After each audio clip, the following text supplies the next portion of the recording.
me. He seemed to be really into his young family. But just like cats and dogs, some people can't get along. What is wrong with you? Just trying to help. You want to help? Get off my property! He didn't want her there. He wanted her gone. Close the door. It was mind-blowing. Shocked us. I'm a good father! What do you know about me? Something was going to happen. This is going to boil over. It was quite possibly one of the most horrifying things I've ever seen in my life. Dayton, Ohio is quintessential Middle America. Dayton, Ohio is your typical Midwestern town. It's full of hardworking people, blue-collar families, people who just want to get ahead and live the American dream. Our neighborhood is particularly unique. Are kind of eclectic. You get a sense of Southern hospitality, but it kind of still has a city of the North type feel to it.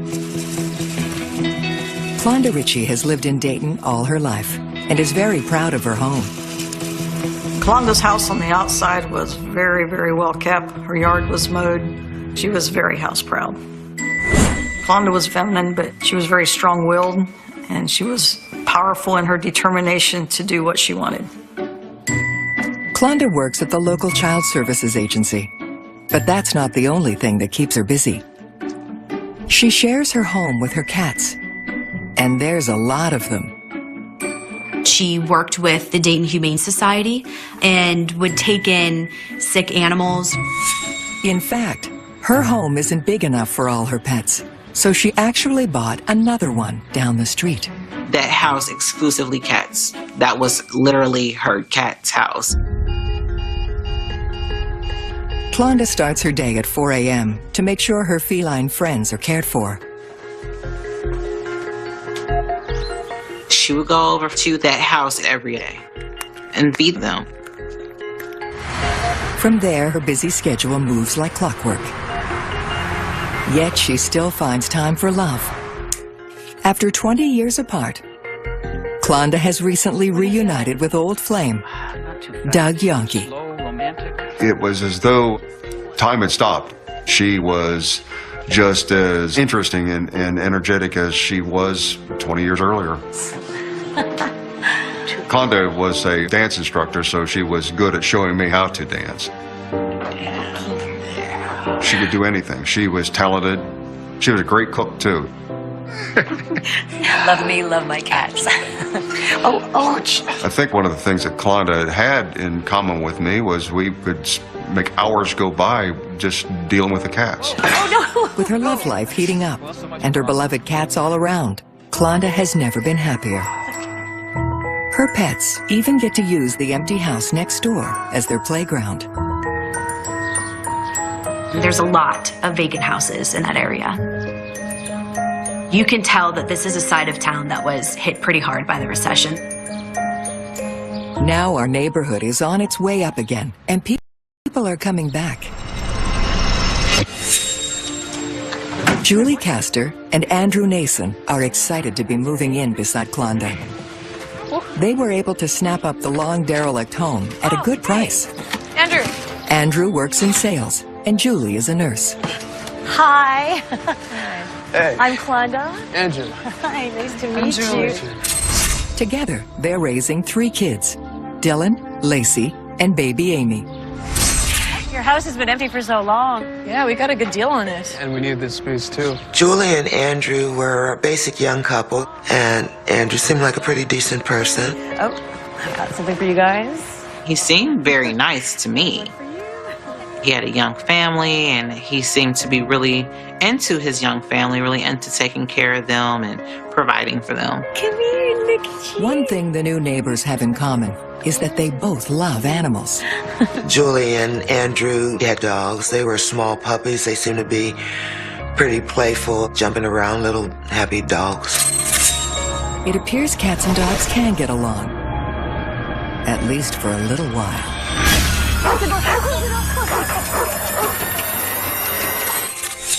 Right now, we're happy to see young families putting down roots here. Neighborhood. Thank you. We'll see you soon. Thanks. See ya. After all, it's such a peaceful and quiet place. But things change fast once the Nason clan settles in. Andrew and Julie had people over. There could be loud noise levels going on over there. They played very loud music that you could hear in Clonda's house. Doug! They're scaring the cats. We made trade-offs. Let's not go over and stir things up. Let's go. We would just leave. Suddenly, our neighborhood isn't as peaceful as it used to be. It doesn't help that Andrew loves riding his ATV through the streets. Those ATVs are extremely loud. Klonda would complain about Nason firing it up and waking up the whole neighborhood. Cats are afraid of loud noises like that. It was scared the hell out of the cats. Up until now, Klonda's cats were used to ruling the neighborhood. And since only a row of flowers separates the two homes, Andrew's yard and his house have always been part of their domain. There was no fence or anything, no barrier between to keep her cats from entering. The fact they weren't declawed, cats could do a lot of damage. They would jump on his vehicles, they would scratch his vehicles, and he was very upset about that. Klonda, your cats are killing me. He felt like Klonda Ritchie wasn't doing enough to keep the cats kind of contained to her own yard. Look, scratches. Oh my God, I am so sorry. Your place was empty for so long. They just started running wild.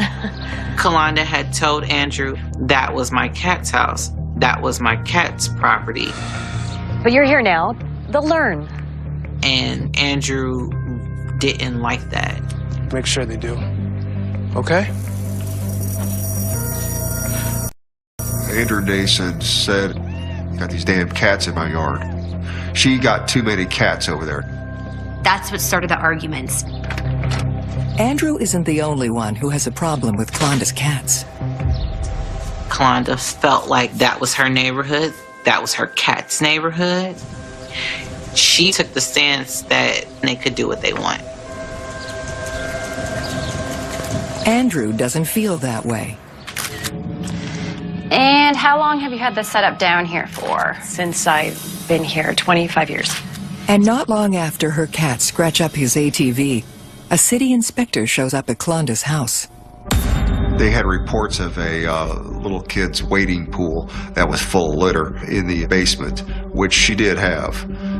Only her and myself knew that was in the basement. Klonda and Doug wonder if her new neighbor tipped authorities off. Everything seems to be in order.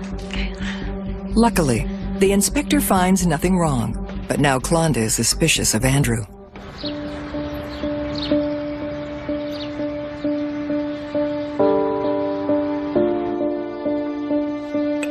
She's also worried about his dogs.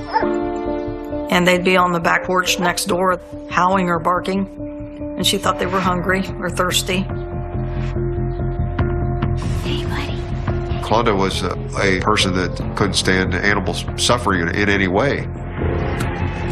But Klonda's good deeds are met with more friction. Hey! What are you doing? I'm sorry, he looked hungry. Don't ever feed my dog. He's starving, he's eating the garbage. It's unfortunate that it went from what seemed like a quiet, decent neighborhood What is wrong with you? to something so drastic. I'm trying to help. You want to help? Get off my property! To threaten each other or to be in this huge feud is unnecessary. You never know what they're capable of. No, no, no, no, no! He didn't want her there. He wanted her gone. It was mind-blowing. Like, how did this happen?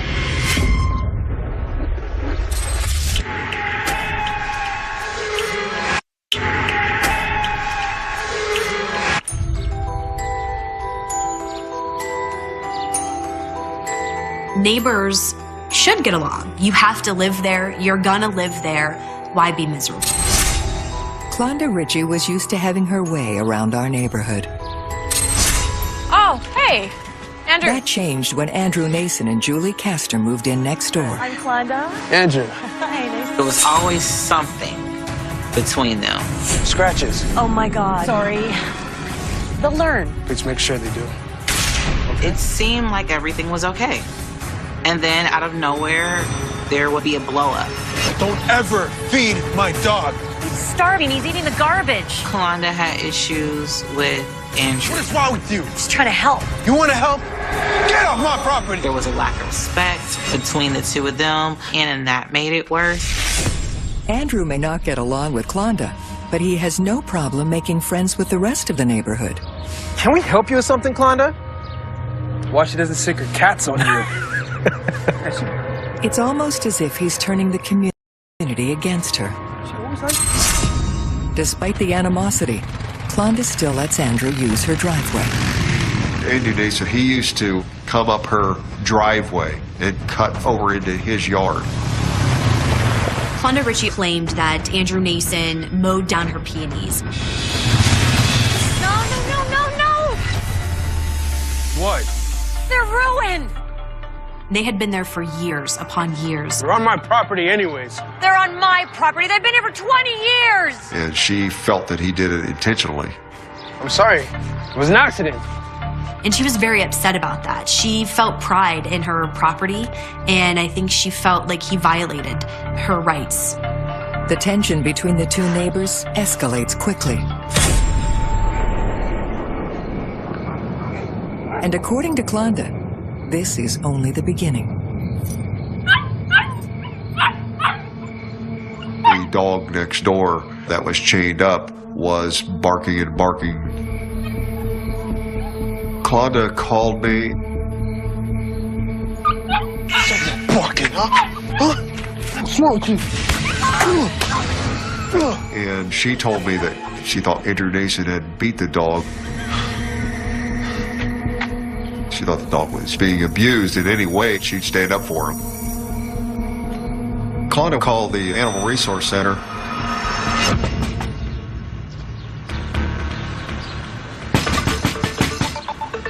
This time, it's Andrew who gets a visit from Animal Services. But he doesn't answer the door. Law enforcement officers have to actually witness the offense. They have to witness the crime before they can issue a citation.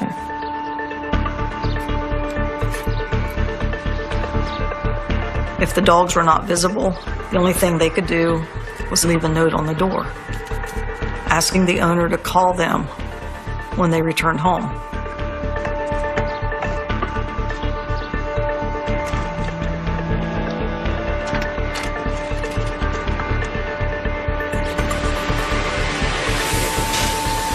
Well, if it's not bad now, it's definitely going to be bad after this.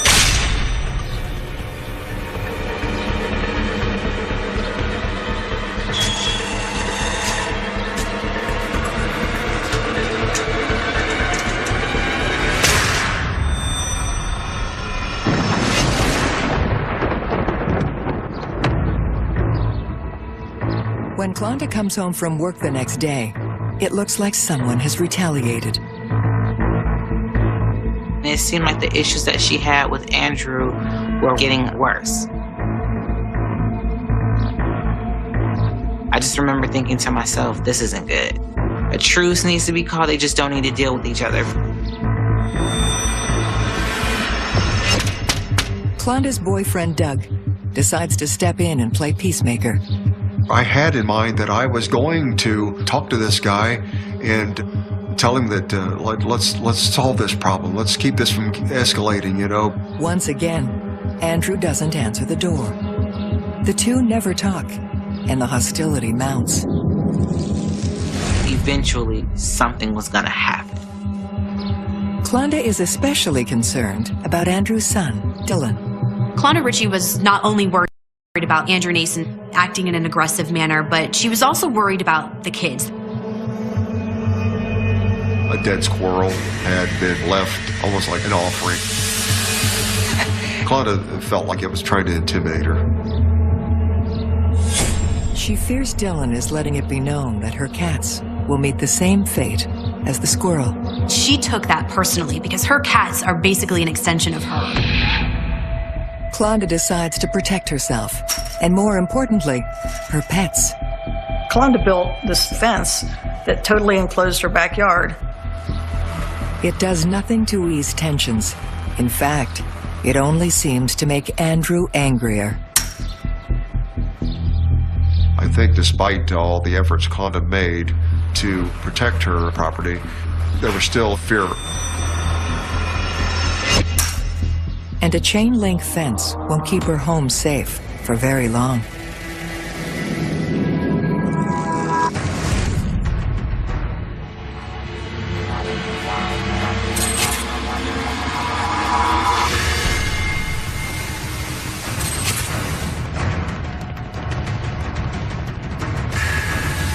I've been robbed! She said, somebody just broke into my house today, and they stole my TV and some jewelry. Keep calm! Why would someone do this? When Klonda reports the robbery to police, she learns that someone in the neighborhood witnessed the crime. What did he look like? African-American male, medium build, 5'8" to 6'2". When the first phone call was made to the police, the conflict was out of hand. Thank you very much. Although the witness description is vague, Klonda is certain the robber is Andrew.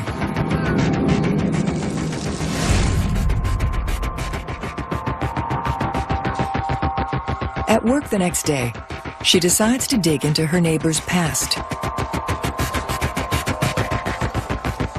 She is shocked by what she discovers. He had 19 previous records for various crimes in Dayton and Montgomery County. He had been convicted of drug crimes and even a violent crime as assault as early as 2005. If Klonda was afraid before, now she's terrified. I didn't like Klonda living next door to a guy with a criminal record. She feared for her life.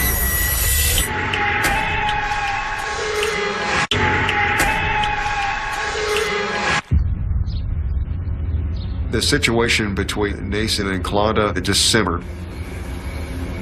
There was something wrong on East Bruce Avenue. Klonda Ritchie has discovered that her neighbor, Andrew Nason, is a violent criminal. I think at this point she felt threatened and she felt unsafe in her own home.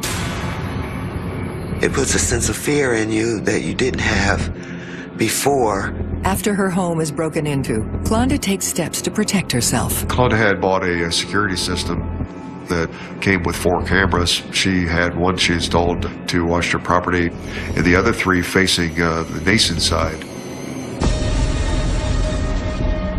She had a large capacity system set up to record the video from the surveillance cameras. She had them pointing at Andrew's house. Andrew really disliked that. Hey, cat lady, you better not point that thing at my house, you hear? What do you have to worry about? Kind of felt like an invasion of privacy. Andrew implements his own security system, replacing his adorable puppies with something more menacing. The new dogs that came in next door definitely weren't like the old dogs. They were more vicious. They were more life-threatening kind of dogs.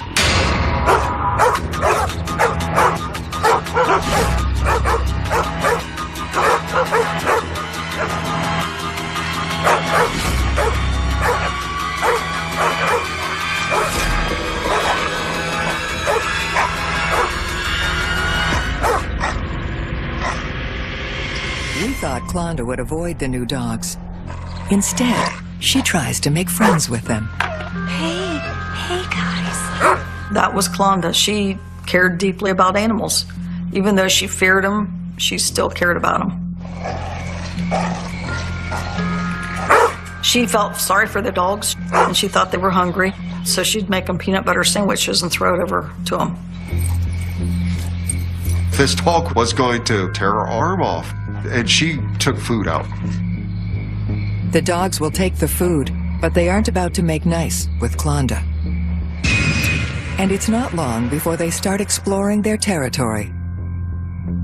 Clonda Ritchie complained about the fact that these dogs were loose at all times of the day. They ran the neighborhood. Oh my God. Soon enough, Clonda's worst fear comes true. The dogs come after her cats. Close the door. Close the door. Clonda got chased into the house. The dogs almost got her. I'd never seen a dog like that in my life. It looked like a devil dog. Obviously, if the two dogs are willing to charge any human being, they obviously were dangerous. She felt very threatened by these dogs, and she felt threatened for her life.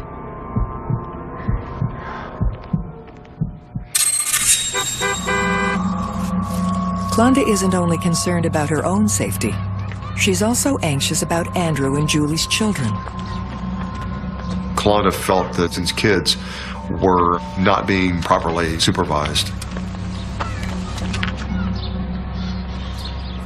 She refuses to turn a blind eye to what she believes is neglect.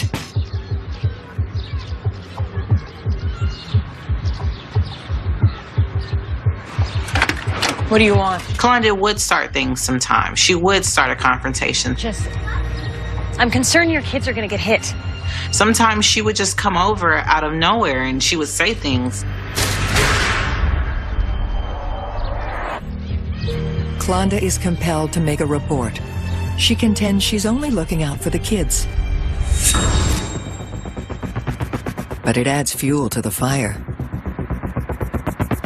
Andrew gets a surprise visit from the authorities. Good morning. I'm from Children's Services. I need to have a word with you, so do you mind if we step inside? So he was really upset, very upset.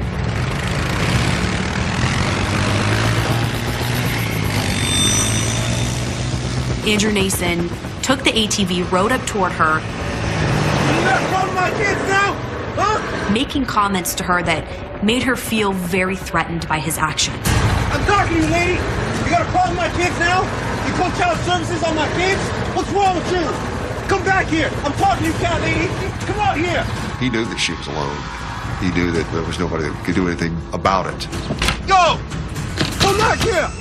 Why did you call child services on my kids? Huh? I'm a good father. What do you know about kids? If Andrew banging on Clonda's window isn't enough, the rest of the family gets in on the action. Here. All right? Clonda Ritchie claims that they cornered her in her house and that Andrew Nason had threatened her by saying he's going to get rid of her by getting rid of her cats. Soon enough, some of Clonda's cats turn up dead. Clonda, when she was coming home, she saw a cat that was in the road as though it had been hit by a car. So she went and looked at it, and it was one of hers, but it didn't look like it had been hit by a car. It looked like it had been used as a chew toy. Two of her cats died, and she believed in the hands of Andrew Nason's dogs. She was very fearful. Dogs get a taste of blood, whether it's another animal or a person, and they want more. It just makes you wonder, when is this going to end?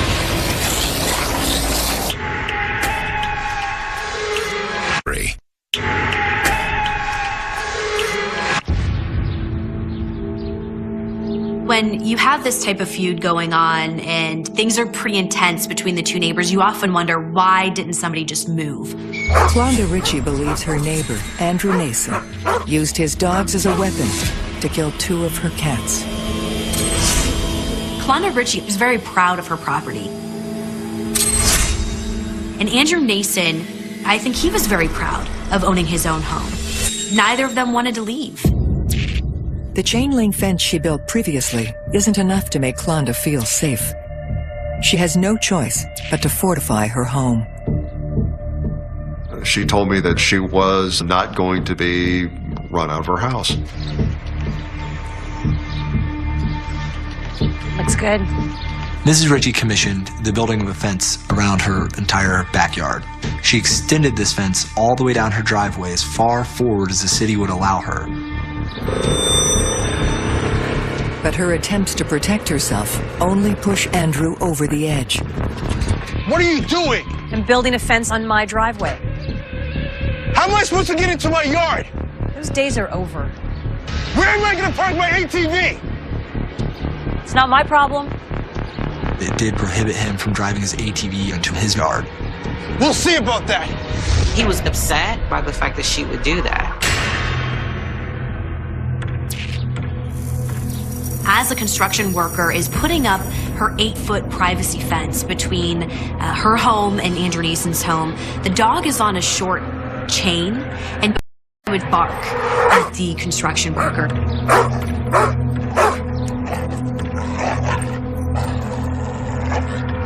Mr. Nason harassed the handyman in the same manner that he was harassing Ms. Ritchie.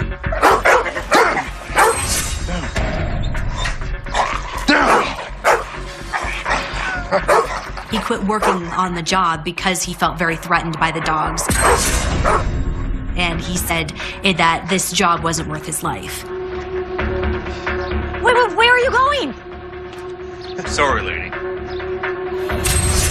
After the contractor quits, no one is willing to work for Klonda. No one except Doug, that is. I wanted her to feel that I'll do anything for you. I'll protect you. I'll do what you need me to do. Her boyfriend's help can't stop the stress pushing her over the edge. Doug! Doug, stop it! You're scaring them! She didn't like the fact that it was loud and it was scaring the cats. Do you want to finish this yourself, Wanda? The smallest thing would be a big deal to her.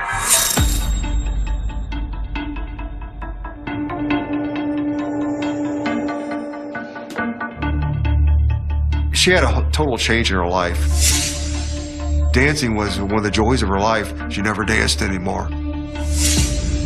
Klonda would get obsessed. We spent a period where all we did was look at footage. What's he doing on my driveway again? With both dogs? Honey, maybe it's time you move. Move. No, he's the one that needs to move. Don't you get that? She told me that she was not going to be run out of her house. You know what? I'm gonna get a restraining order.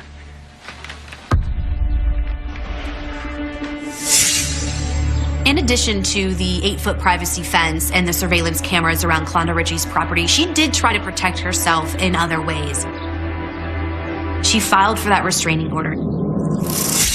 When Andrew presents his side of the story, his take on the feud is much different. We have more or less a property line issue. There's no threats going on. There's nothing. Nobody's life is in danger or anything of that nature. Andrew Nason claimed that it was simply a feud between where their property line was. He claimed that Ritchie was building her 8-foot fence on Andrew Nason's property, and that's what started and sparked things. To Klonda's surprise, the judge sides with Andrew. The protection order is denied. Too many threats. Too much money, too many threats. I can't live like that. All right, go ahead and exit the courtroom, please.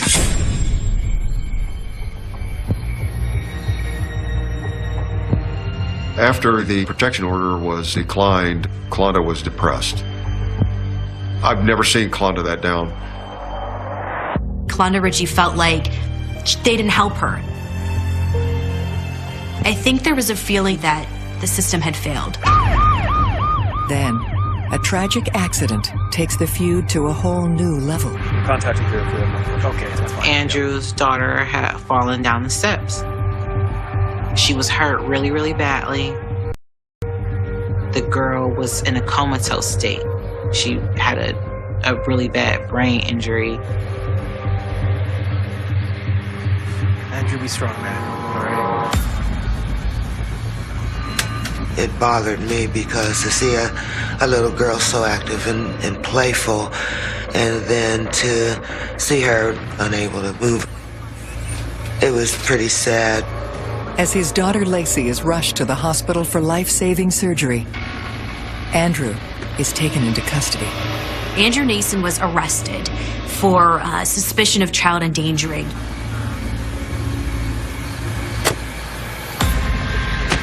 I bet she was unsupervised. Klonda had been saying that Andrew wasn't paying attention, that it was probably his fault. And I remember saying to myself, I'm like, wow, why would someone say that? That's a serious accusation. I just remember thinking this is not going to end good.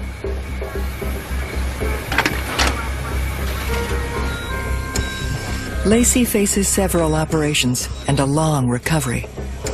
She was in the hospital for a very long time, from what seemed like months. She had to learn how to walk again. She had to learn how to talk again. Andrew's case is turned over to Child Services, and the family is ripped apart.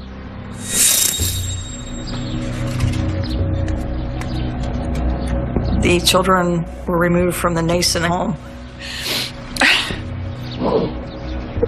Don't be scared, okay? And that he had put the blame onto Ms. Ritchie. I'm a good father. What do you know about kids, huh? Andrew doesn't know if he'll ever get his kids back, and now his hatred for Klonda intensifies.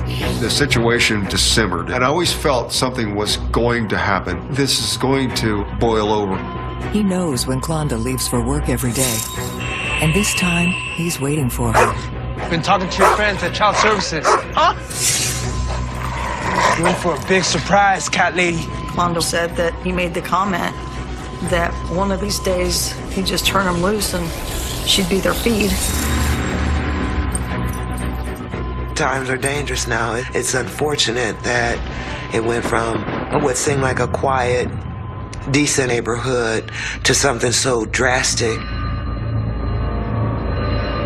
She felt like she was a prisoner in her own home. She was a nervous wreck all the time. Klonda made between 23 and 26 phone calls to the ARC and the Dayton police in hopes of getting these dogs back in their yard. I was ready to be mauled by them. I'm done. I'm hyperventilating. It's come to this end. This has gone long enough. The police do nothing about Andrew or his dogs. Klonda feels left on her own. Klonda wasn't just some crackpot. I mean, there was something repeatedly wrong. There was obviously something wrong with the situation. I even drove over. She would not even come to the door. She wouldn't answer the phone.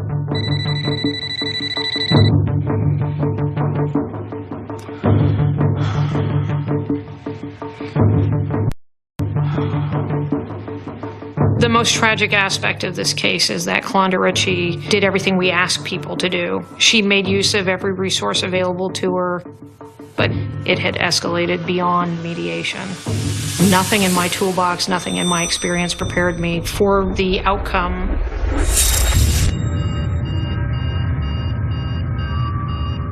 Afraid or not, nothing will keep Klonda away from the cats she houses down the street. 4 in the morning was common for her. She would feed the cats, change the water.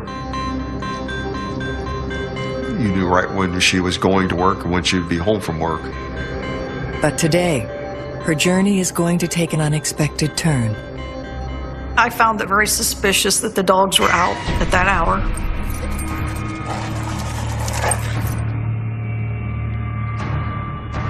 And another thing I found very disturbing was that her video cameras were turned off.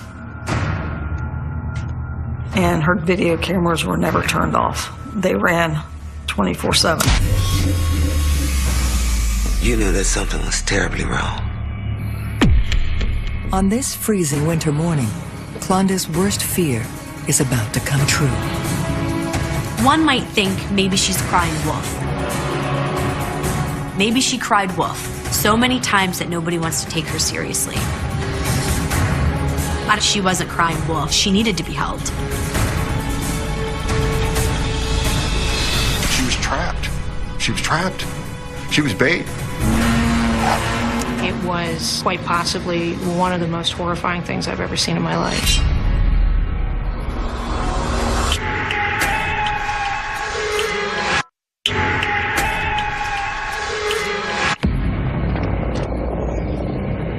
I knew it was going to end badly sooner or later.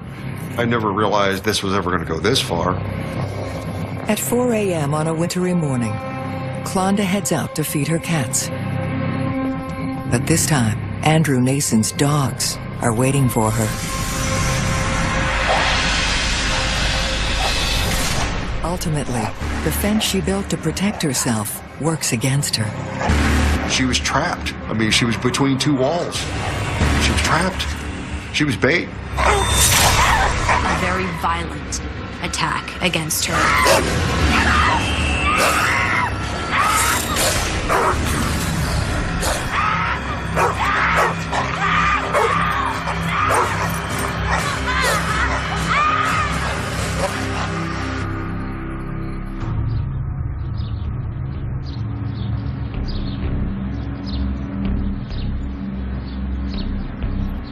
Later that morning, a neighbor makes a gruesome discovery.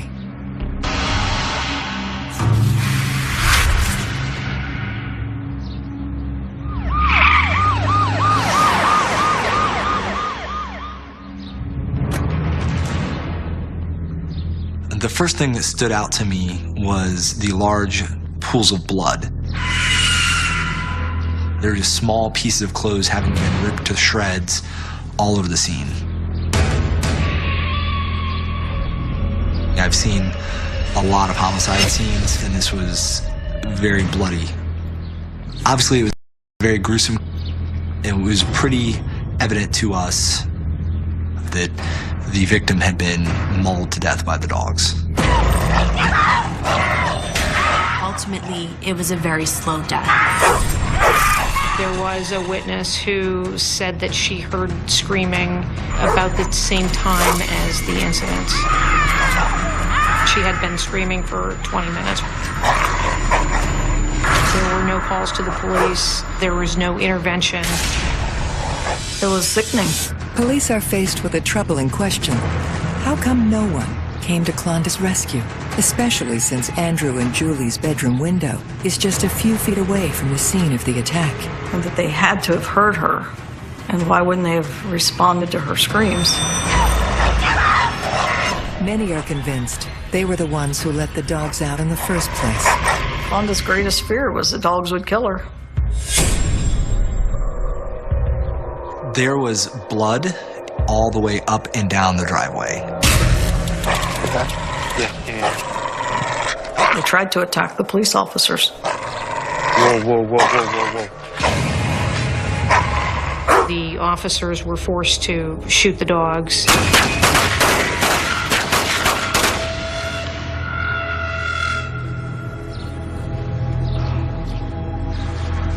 Andrew and Julie are taken into custody. But Andrew doesn't cooperate with police. The thing he was most concerned about is what had happened to his dogs. Once he found out that his dogs were dead, he did not wish to talk to us anymore. Our neighborhood is left shaken to the core. From listening to responses from the community, we knew that they were outraged. From where we were like, did this just happen? Was this woman really attacked in this way? You're shocked and devastated over what happened to Klonda. As a neighborhood, we're still traumatized. I never thought that she would die. And it stemmed from a neighborhood conflict. I'm a good father. What do you know about kids, son?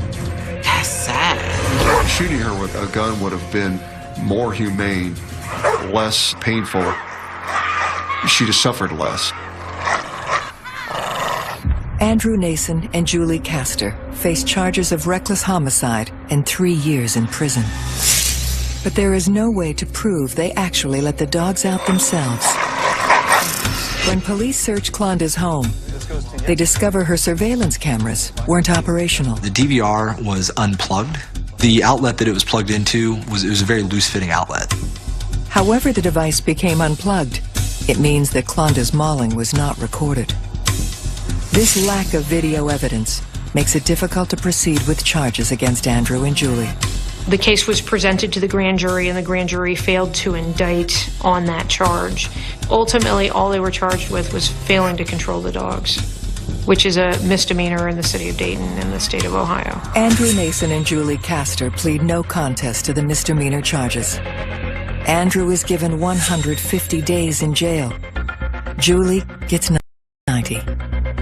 When the grand jury failed to indict, we were disappointed. It was quite possibly one of the most horrifying things I've ever seen in my life. After Klonda's tragic death, the state makes changes to the legal system that failed her. Considering this was a pretty unusual case and a pretty violent case, there is something positive coming out of this. A state senator has stepped up and come up with the Klonda Ritchie Act, which will actually reform Ohio dog laws. For some, it's not enough. I don't think Klonda was merely killed. I think she was murdered. I feel that those dogs were used as a weapon. I was beyond angry because I knew how frightened she was of the dogs. I knew how frightened she was of her neighbor. My first thought, and it's a horrible thing to say, but hey, if you want somebody killed, get your dogs to do it. He tormented her, and he finally got his way. It still wasn't real to me. The first thing people remember isn't the violence. It's the silence. It settled over Miramichi like a second winter, heavier than the snow that refused to melt that year. Doors that once stayed unlocked were bolted shut before sunset. Curtains drawn tight. Porch lights burned through the night, even when no one was expected. The river still flowed, the same slow, dark current cutting through the town, but something had shifted. Something unseen had slipped into the spaces between houses, into the quiet routines of ordinary lives. And no one knew exactly where it was. In early 1989, in the rural stretches of New Brunswick, the Miramichi region was the kind of place where people recognized the sound of a neighbor's truck from half a mile away. Where mornings smelled like wood smoke and damp earth, and evenings ended with the soft hum of television sets glowing behind thin curtains. It was not a place where fear belonged. But fear had arrived anyway. It didn't come with a warning. It didn't announce itself with sirens or headlines. It crept in quietly, in fragments, an uneasy feeling here, a strange rumor there.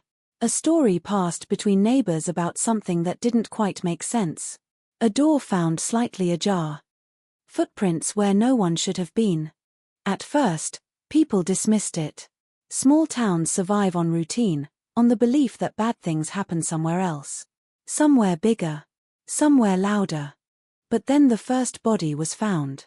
The house stood like it always had, modest and unremarkable, its paint worn down by years of wind and snow. Nothing about it suggested violence. Nothing about it warned of what waited inside. The mailbox still held unopened letters. A light in the kitchen had been left on, casting a weak yellow glow across the frost that clung to the window. When the door was opened, the air inside felt wrong. Still. Heavy. There are moments that fracture time, moments when the ordinary world slips, just slightly, revealing something darker beneath. For the people who stepped into that house, this was one of those moments. What they saw could not be undone. The victim had lived alone. That much was known. A quiet life, predictable, unremarkable in the way that most lives in Miramichi were. The kind of life that shouldn't have ended like this.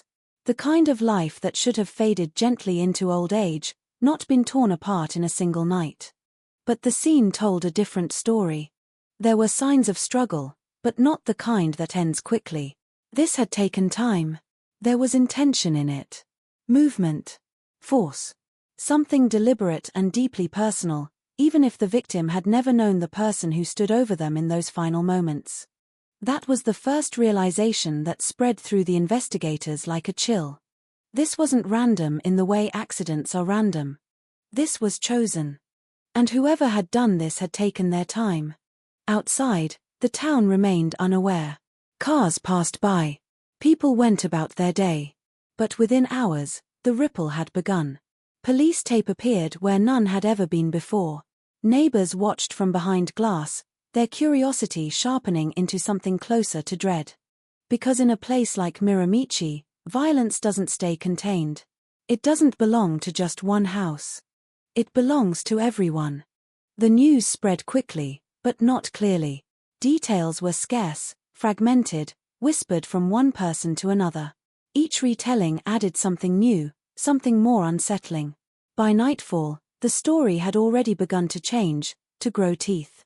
Some said it was a robbery gone wrong. Others said it was something worse. And then came the detail no one could ignore. There were signs the killer had been inside that house longer than necessary. Long enough to do more than just kill. That was when the fear took root. Because if this wasn't about money, if it wasn't about revenge, then what was it about? In the days that followed, the investigation moved carefully, methodically. Officers walked the perimeter, their boots pressing into frozen ground.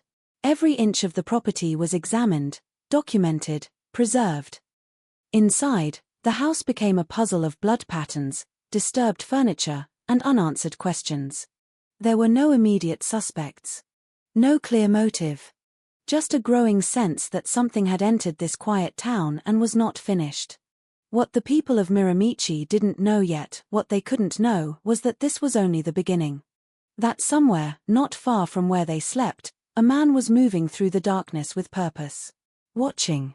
Waiting. Learning the rhythm of their lives, the moments when lights went out, when doors were locked, when the world grew quiet enough for him to slip inside. A man who had already learned how to take control. A man who had already proven he could disappear. His name was Alan Leger. But at that moment, to the people locking their doors and checking their windows, he wasn't a name. He was something else. Something unseen. Something patient. Something that didn't knock before entering. And as night fell over Miramichi, the silence returned. Only now, it meant something different.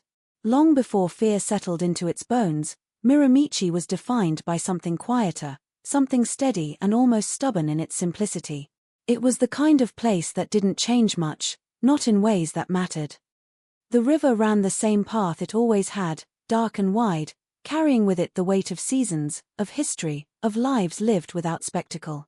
In the mornings, mist would rise slowly from its surface, drifting through the trees like breath, dissolving into the pale light of dawn. It was a place that felt removed, not just geographically but emotionally, as though the chaos of the outside world had agreed to stop at its edges.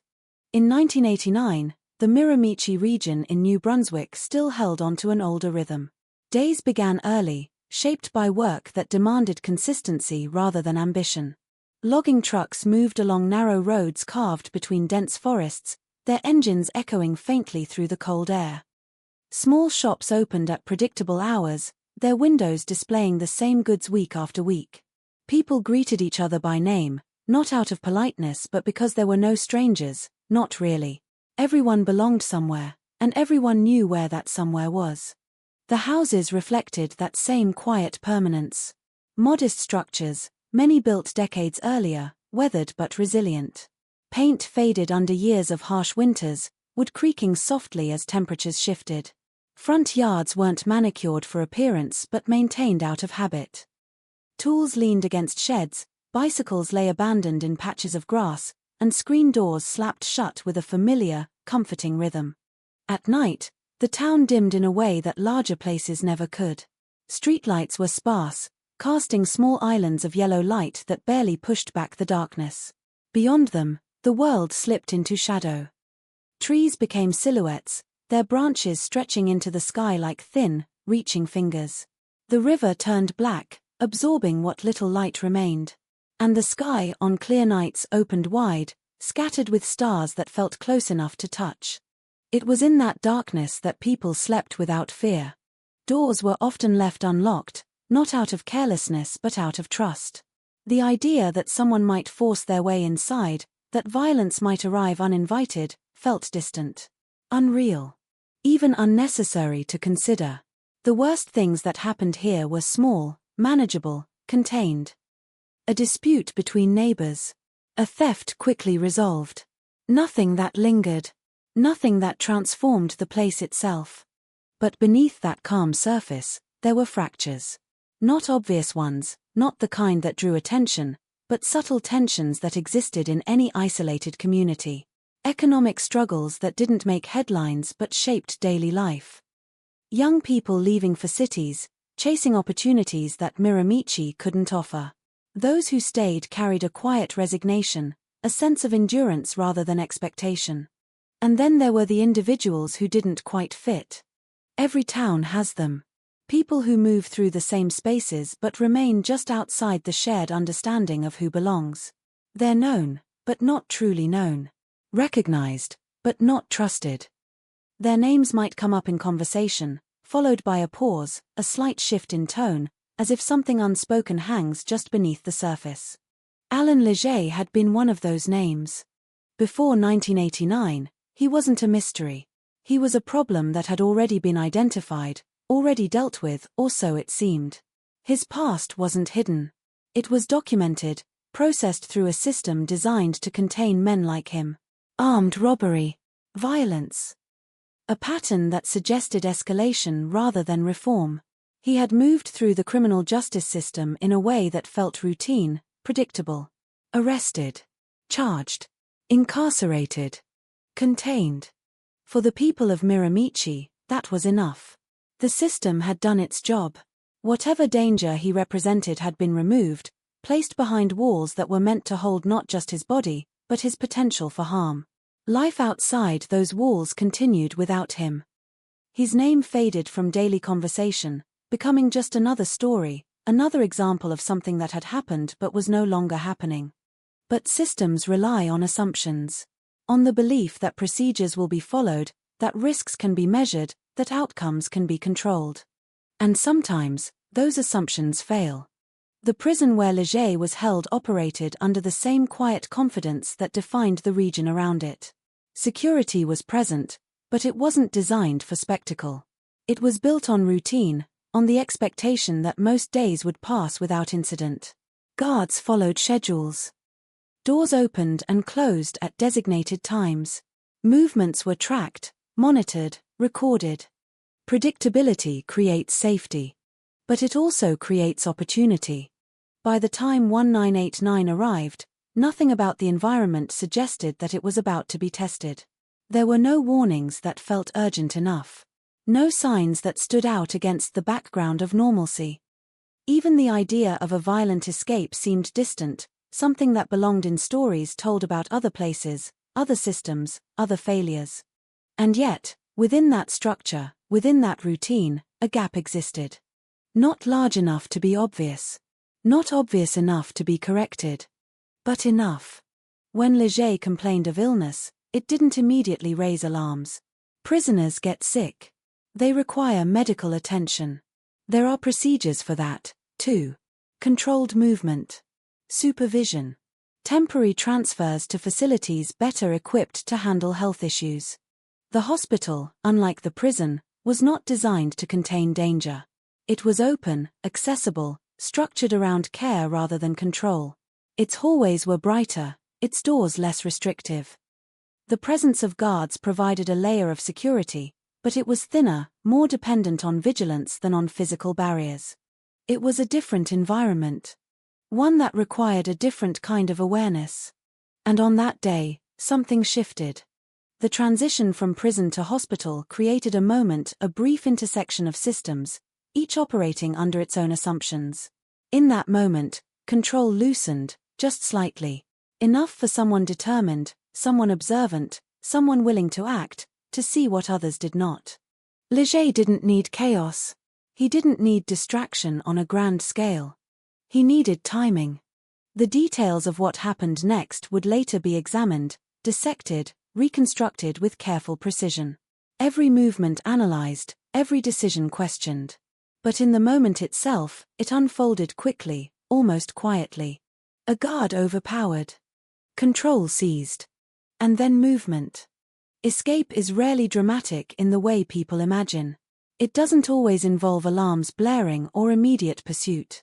Sometimes, it's defined by absence, the sudden realization that someone who should be there isn't. By the time that realization came, Leger was already gone. And with him, the assumption that danger had been contained. Back in Miramichi, life continued, unchanged for a few more hours. Maybe even a day. People woke up, went to work, followed routines that had not yet been disrupted. The river still moved. The trees still stood. The houses remained open, welcoming, unguarded. But something had already entered the space. Not physically, not yet. But in potential. Because somewhere beyond the edges of that quiet town, moving through roads that cut between forests and fields, a man was no longer behind walls. No longer tracked by schedules or confined by locked doors. He was outside, in the same world as the people who believed they were safe. And the distance between him and them was shrinking. Settings don't change all at once. They shift gradually, almost imperceptibly, until the place you thought you knew becomes something else entirely. The same streets, the same houses, the same faces, but altered by a single new element. In Miramichi, that element had just been introduced. No one had seen it arrive. No one had felt the exact moment when safety began to erode. But it had. And soon, the setting itself, the quiet town, the dark roads, the isolated homes would become part of the story. Not just a backdrop, but a participant. A landscape that offered both refuge and vulnerability. A place where distance could protect or isolate. A place where help might be just far enough away. And where, in the hours between nightfall and dawn, anything could happen. Before fear found its way into Miramichi, before doors were locked and lights left burning through the night, there were lives that moved quietly, almost invisibly, within the rhythm of the town. Lives that didn't demand attention. Lives that were built not on ambition or spectacle, but on routine, familiarity, and the small comforts of repetition. The first victim was one of those lives. She lived alone, in a house that sat slightly back from the road, as if it had learned over time to keep its distance. The paint on the siding had faded into a soft, uneven color, shaped more by weather than by choice. In the summer, the grass grew a little too tall before it was cut. In the winter, snow gathered along the edges of the walkway, compacted by careful, deliberate footsteps that followed the same path every day. There was nothing remarkable about the house. And that was exactly the point. Inside, everything had its place. Not in a rigid or obsessive way, but in the way that comes from years of living alone, of building a space that answers only to your own habits. A coat hung by the door. Shoes lined neatly beneath it. A small table held keys, a pair of glasses, and a stack of mail that was opened slowly, one envelope at a time, usually at the same hour each evening. The kitchen carried the soft, lingering scent of meals cooked for one. Nothing elaborate. Nothing wasteful. Pots and pans were used, washed, and returned to their spots without variation. A kettle sat on the stove, its metal surface dulled by years of use. It was filled each morning, heated, poured, emptied, and refilled again the next day.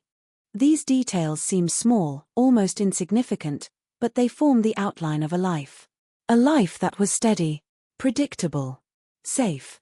She was known in the community, though not in the way that draws attention.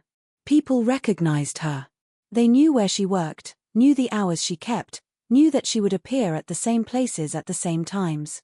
A local shop, modest and practical, where transactions were brief but polite. Conversations were short, often about the weather, sometimes about nothing at all. She didn't seek connection, but she didn't avoid it either. She existed comfortably in that middle space, where familiarity replaces intimacy. Where people nod in greeting, exchange a few words, and move on with their day. In a larger city, a life like hers might have felt isolated. In Miramichi, it felt normal. There was a quiet dignity in it, a sense of independence that didn't need to be explained. She managed her own affairs, paid her bills, maintained her home, followed routines that had been shaped over years, each one reinforcing the sense that tomorrow would look very much like today. And that consistency created something powerful. It created predictability. Not just for her, but for anyone who might be watching. Her days followed patterns that rarely changed. She left at certain hours, returned at others. Lights turned on and off in a rhythm that could be learned. Even the small details, the way she paused at the door to adjust her coat, the time she spent in the kitchen before settling into the living room, formed a sequence, a quiet script that repeated itself again and again. To her, it was simply life. To someone else, it could become something else entirely. There were no signs that she felt unsafe. No indications that she believed she needed to be cautious beyond the ordinary. Doors were locked, but not obsessively checked. Windows were closed against the cold, not against the fear of intrusion. The world outside her home was not something she saw as a threat. And why would she? This was Miramichi. A place where danger was distant. A place where violence belonged to stories told about somewhere else. Even as news of an escaped prisoner began to circulate, quietly at first, almost as an afterthought, it didn't immediately reshape her behavior. These things happened, yes, but they resolved quickly. Authorities handled them. Systems worked. People like her were not the target.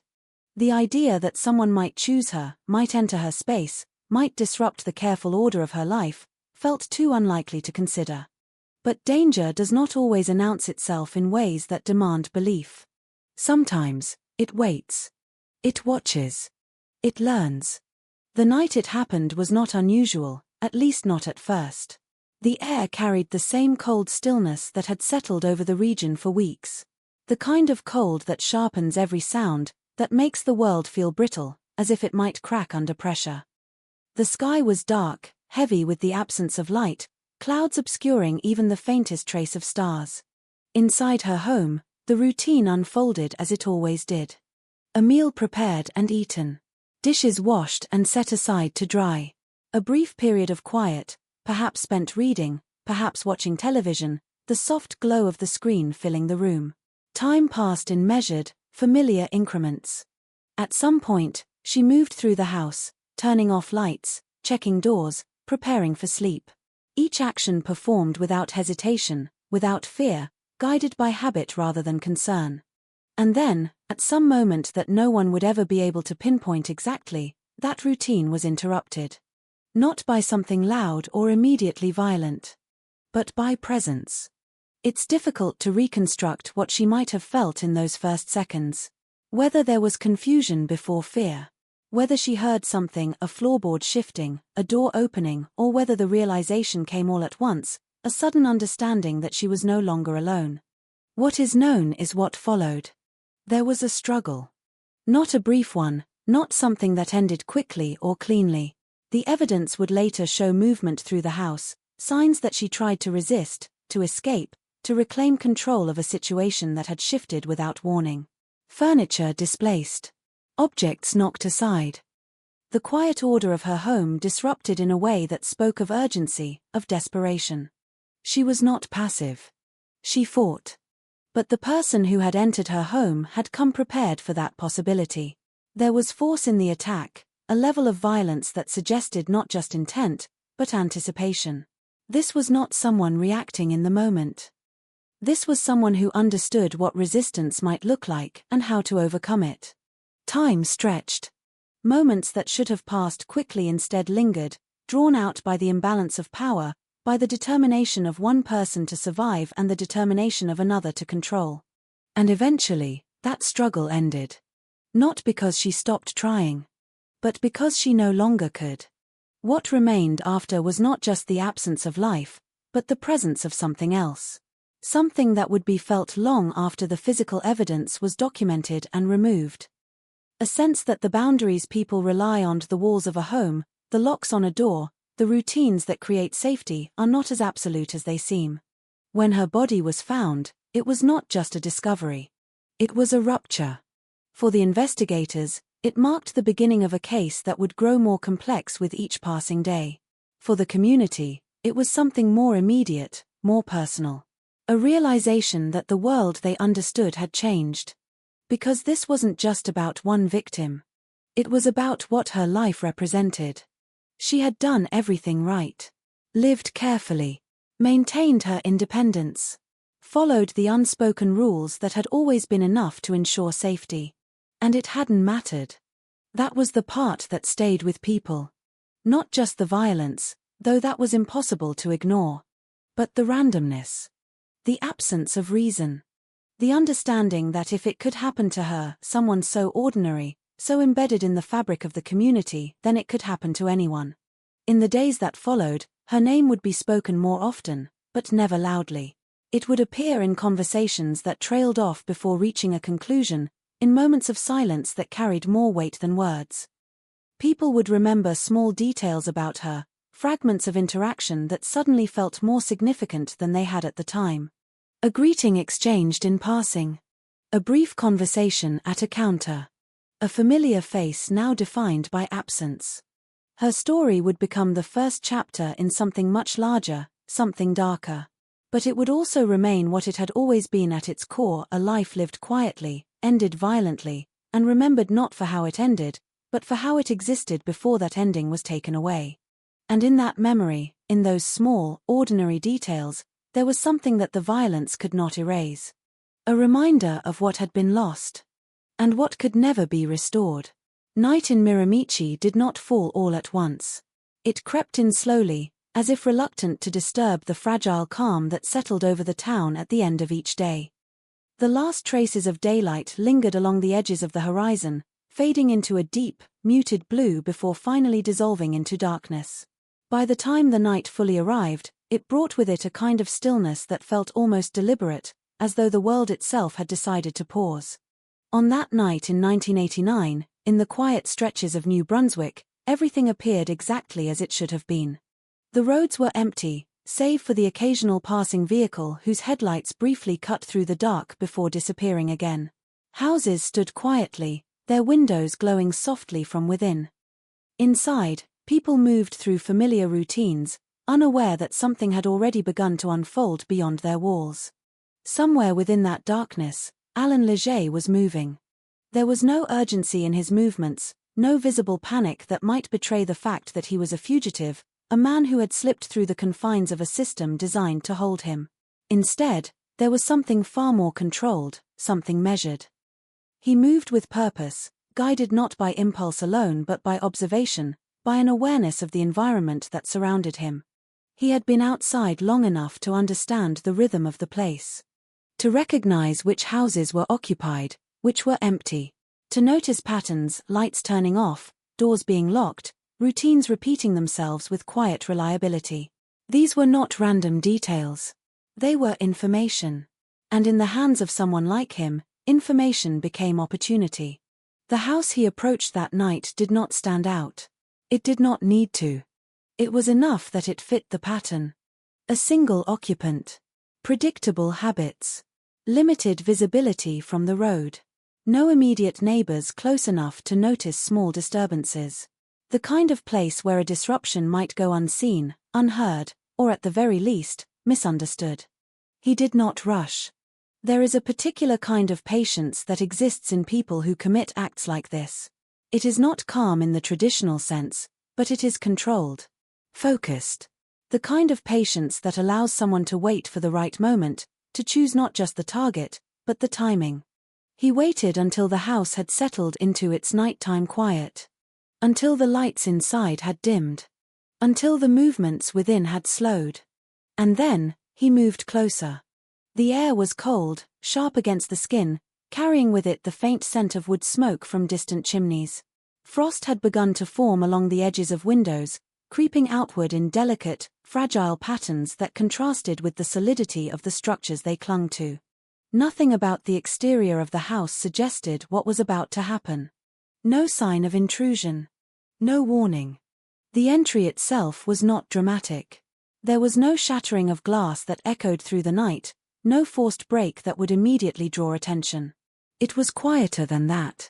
Controlled. Deliberate. A door opened, or a lock bypassed, something simple, something efficient. And just like that, he was inside.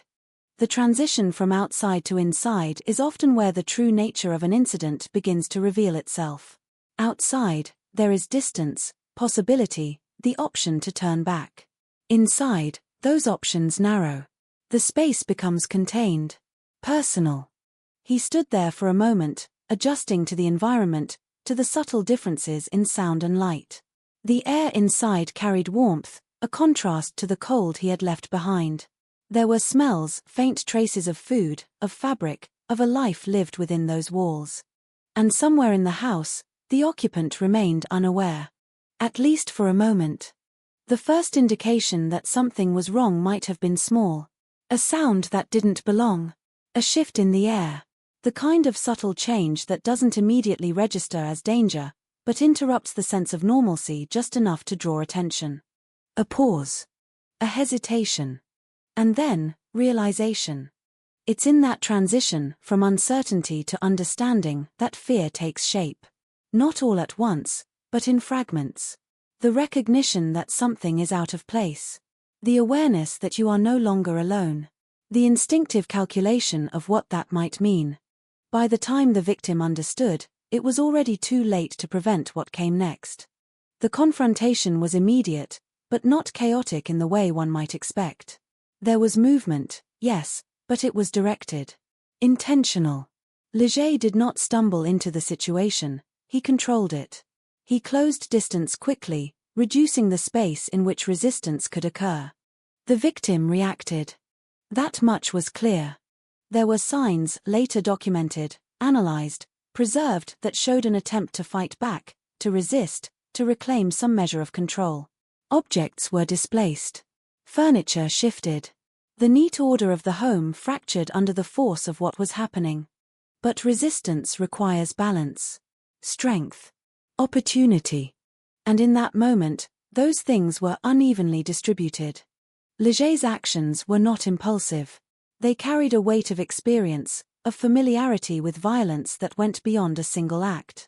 He anticipated movement, countered resistance, adapted in real time. There was no hesitation in him, no visible conflict between intention and action. The victim, on the other hand, was navigating something entirely unexpected. The difference between those two states, preparedness and shock, defined the outcome. The struggle moved through the house, leaving behind a trail that investigators would later follow piece by piece, reconstructing the sequence of events through physical evidence. Each mark, each displacement, each fragment of disruption told part of the story. It was not quick. That is one of the details that lingers, that refuses to fade into abstraction. This was not a momentary act, not a sudden burst of violence that ended as quickly as it began. It unfolded over time, stretched by resistance, by control, by the deliberate nature of the attack. There were pauses.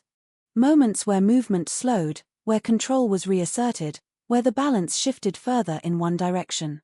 And eventually, the outcome became inevitable.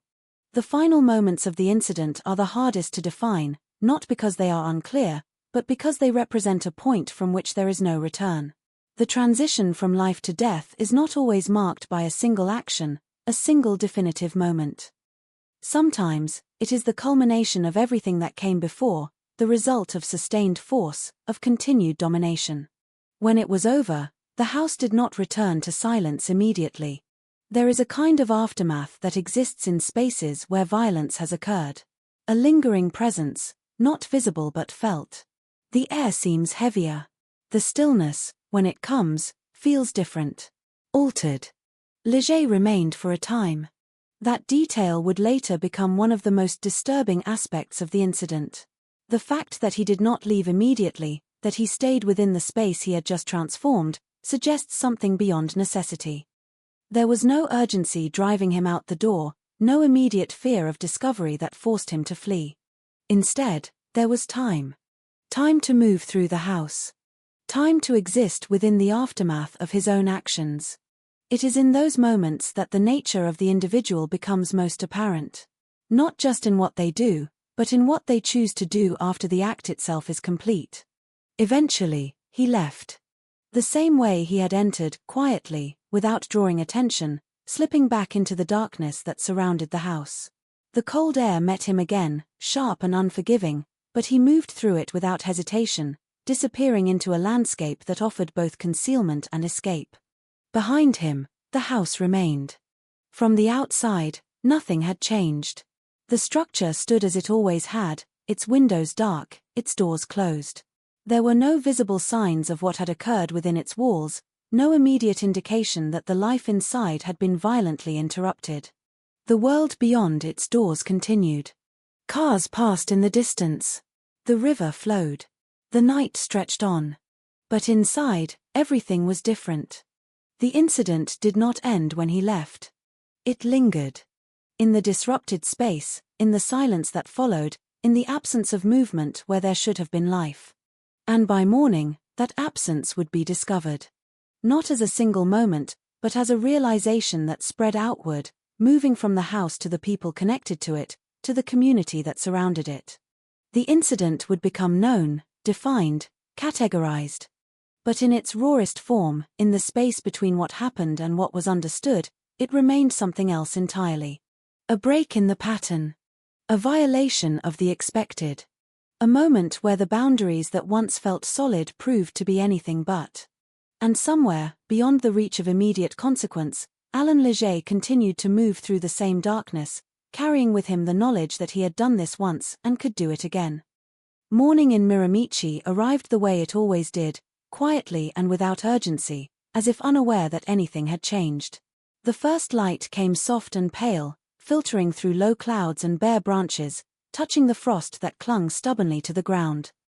It was the kind of morning that should have carried a sense of routine, of continuation. Another day unfolding exactly like the one before it. But inside one house, time had already stopped. From the outside, there was nothing to suggest it. The structure stood unchanged, its walls holding steady against the cold, its windows reflecting the dull grey of the sky. If someone had passed by, they might have noticed nothing more than the stillness, the absence of movement that could easily be explained. A late start to the day. A quiet morning. In a place like this, silence was not unusual. It took time for the first crack in that silence to appear. Concern does not arrive all at once. It builds slowly, often beginning with something small enough to ignore. A missed routine. A door that remains closed longer than expected. A light that never turns off, or never turns on. The kinds of details that only stand out when viewed against a pattern that has been repeated too many times to dismiss. Someone noticed. Maybe it was a neighbor, accustomed to seeing a familiar figure at a certain hour. Maybe it was someone connected through work, expecting her to appear, to arrive, to continue a routine that had never been broken before. At first, the absence might have been rationalized. A change in plans. An illness. A delay. But as time passed, those explanations began to lose their weight. The decision to check on her was not made out of fear, not at first. It was made out of concern, the kind that still assumes the best possible explanation. A simple knock on the door. A call unanswered. A moment of hesitation before trying again. When the door finally opened, it did not reveal what anyone expected. The air inside the house was different. It carried a stillness that felt unnatural, as though the space itself had been holding its breath. There is a quality to places where something violent has occurred, something that lingers beyond the physical evidence. It is not something that can be seen directly, but it is felt immediately, a subtle shift that tells you something is wrong before you can fully understand why. The first steps inside were tentative. Cautious. The kind of movement that comes from uncertainty rather than fear. But that uncertainty did not last. It gave way quickly to realization. And then to something much heavier. The scene that unfolded inside was not chaotic in the way one might imagine. It was not a blur of destruction, not a space completely torn apart. Instead, it was something more unsettling. A disruption layered over order. A home that still carried the shape of its previous life, but with fractures that could not be ignored. Furniture was out of place, not entirely overturned but shifted just enough to suggest force. Objects that had once been neatly arranged were now scattered, their positions altered in ways that told a story without words. There were signs of movement, of resistance, of a struggle that had traveled through the space rather than remaining confined to a single point. And then, there was the victim. The moment of discovery is often described in terms of what is seen, but it is just as much about what is understood. The transition from not knowing to knowing is abrupt, irreversible. There is no gradual adjustment, No time to process before the reality settles in. She was there, within the space she had built, within the environment that had once represented safety and control. But everything about that space had changed. The reaction to such a discovery is difficult to define. It is not a single emotion, but a convergence of many.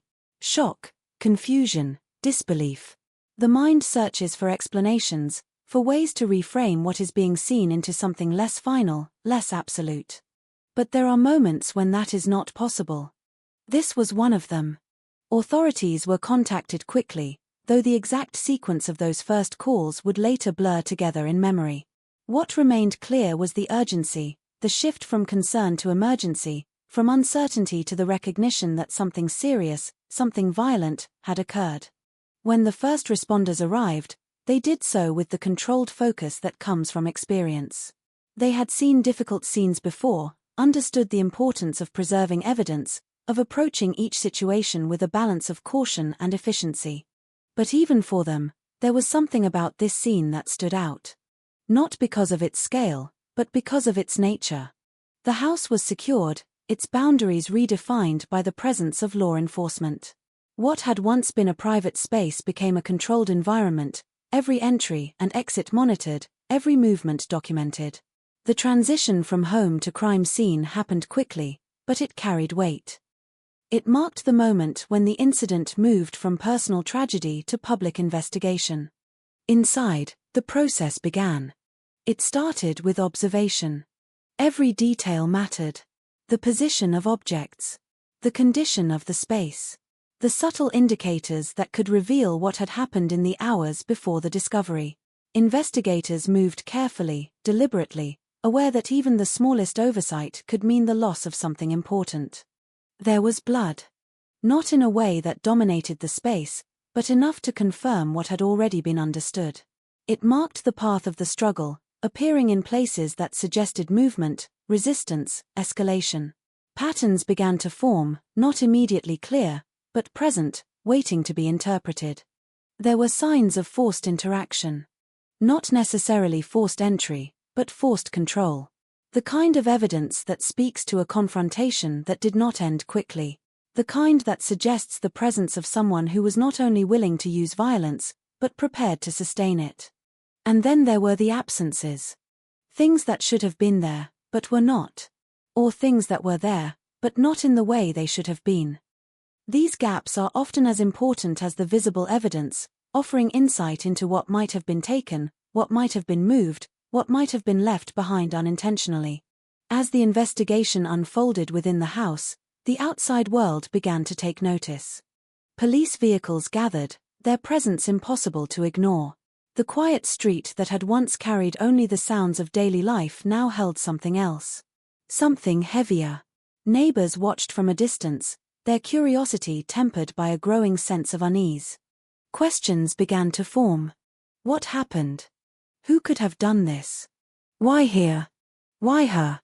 At this stage, answers were limited. What investigators had was a scene that clearly indicated violence, a victim whose life had been abruptly ended, and a series of details that pointed to something more than a simple crime of opportunity. There was intention here. That much was clear. But intention without identity is only part of the story. The process of identifying the perpetrator had not yet begun in any concrete way. There were no immediate suspects standing out, no clear connections that could be drawn between the victim and a specific individual who might have reason to commit such an act. This absence of direction created something dangerous. Uncertainty. Because when a crime cannot be easily explained, when it does not fit neatly into existing patterns, it expands in the minds of those who try to understand it. It becomes larger, more unpredictable, more threatening. Within the investigation, this meant exploring multiple possibilities. Was this a targeted attack? A burglary that escalated? A random act of violence? Each possibility carried its own implications, its own set of assumptions about the person responsible. But none of them, at least initially, provided a complete answer. And outside the investigation, within the community, the lack of clarity began to shift into something else. Fear. Because without a clear explanation, without a known suspect, there was no way to define the boundaries of the threat. If this had been targeted, then perhaps it was isolated. If it had been random, then it could happen again. That was the thought that lingered. That was the thought that began to spread. Inside the house, the work continued. Evidence was collected, documented, preserved. Each piece carefully packaged, labeled, and prepared for analysis. The goal was not just to understand what had happened, but to build a path forward, to find anything that could lead to the person responsible. Among the materials gathered were biological samples. At the time, the significance of these samples was not fully understood in the way it would be today. DNA analysis existed, but it was still emerging, still developing its role within criminal investigations. It was not yet the definitive tool it would become. But it was there. Present. Waiting. The discovery phase is often seen as the beginning of an investigation, but it is also something more fundamental. It is the moment when an event transitions from private to public, from unknown to acknowledged. It is when a story begins to take shape, not in full, but in fragments that will eventually be assembled into something complete. In this case, those fragments were still scattered. The house held answers, but not all of them. The victim's story had ended, but the story of what had been done to her was just beginning. And somewhere beyond the boundaries of that crime scene, beyond the reach of immediate suspicion, the person responsible remained free. Moving. Watching. Unseen. The discovery had revealed what had happened. But it had not yet revealed who. And until it did, the silence that had once defined Miramichi would continue to carry something new. Something heavier. Something that could no longer be ignored. The investigation did not begin with certainty. It began with fragments. Inside the house, every detail had been collected with care, catalogued, preserved, and removed from the place where it had first been found. But once those pieces left the scene, they became something else entirely. They were no longer part of a static environment. They became data, possibilities, questions waiting to be answered. And yet, for all the evidence gathered, the central question remained untouched. Who had done this? In the early days following the discovery, the focus was narrow. Investigators worked outward from the victim, retracing her life step by step, mapping connections, identifying anyone who might have had reason to harm her. It was a process grounded in logic, in the assumption that violence, even when it appears senseless, often has roots in something recognizable. They spoke to neighbors, to acquaintances, to anyone who had crossed her path in the days leading up to her death. Conversations repeated the same themes. She was quiet, routine, predictable. No known conflicts. No obvious threats. The absence of friction in her life should have simplified the investigation. Instead, it complicated it. Because without conflict, without motive, the act itself seemed to exist in isolation. That isolation forced investigators to widen their scope. The possibility of a burglary was considered first. It was the most accessible explanation, the one that required the least deviation from established patterns. A break-in that escalated. A confrontation that turned violent. It had happened before, in other places, under different circumstances. But the evidence resisted that conclusion. There were no clear signs of hurried theft. No obvious indication that the primary goal had been to take something and leave. The level of violence exceeded what would be expected in a situation driven by panic or opportunism. This had not spiraled out of control. It had been controlled from the beginning. That realization shifted the direction of the investigation. If it was not a simple burglary, then it had to be something else. Something more deliberate. The possibility of a targeted attack resurfaced, but again, the lack of connection between the victim and any potential suspect made it difficult to sustain. Each theory opened a door, but none led anywhere definitive. Days passed, and with them came a growing sense of pressure. Not just within the investigation, but from outside it. The community had begun to change. In New Brunswick, particularly in the Miramichi region, the idea of an unresolved violent crime carried weight far beyond the immediate event. It disrupted the foundational belief that life here was predictable, that danger could be anticipated and avoided. People began to adjust their behavior. Doors that had once been left unlocked were now secured without exception. Lights stayed on longer, sometimes through the entire night. Conversations shifted, becoming more cautious, more speculative. Every unfamiliar sound, every unexpected movement took on new significance. And with that shift came expectation. The expectation that the investigation would move quickly. That answers would be found.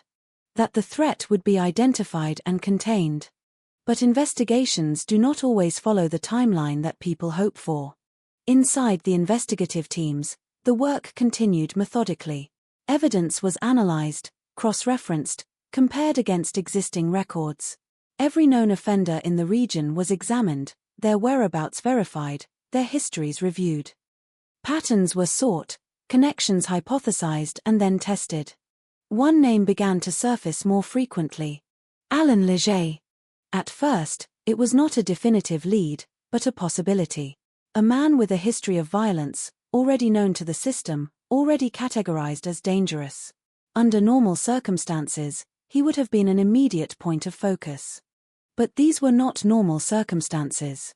Because Leger was supposed to be in custody. His status created a paradox within the investigation. On one hand, his history aligned with the nature of the crime. On the other, the assumption of his confinement should have excluded him entirely. That assumption began to unravel when the details of his escape became clearer. The hospital. The guards. The moment of control seized and then lost.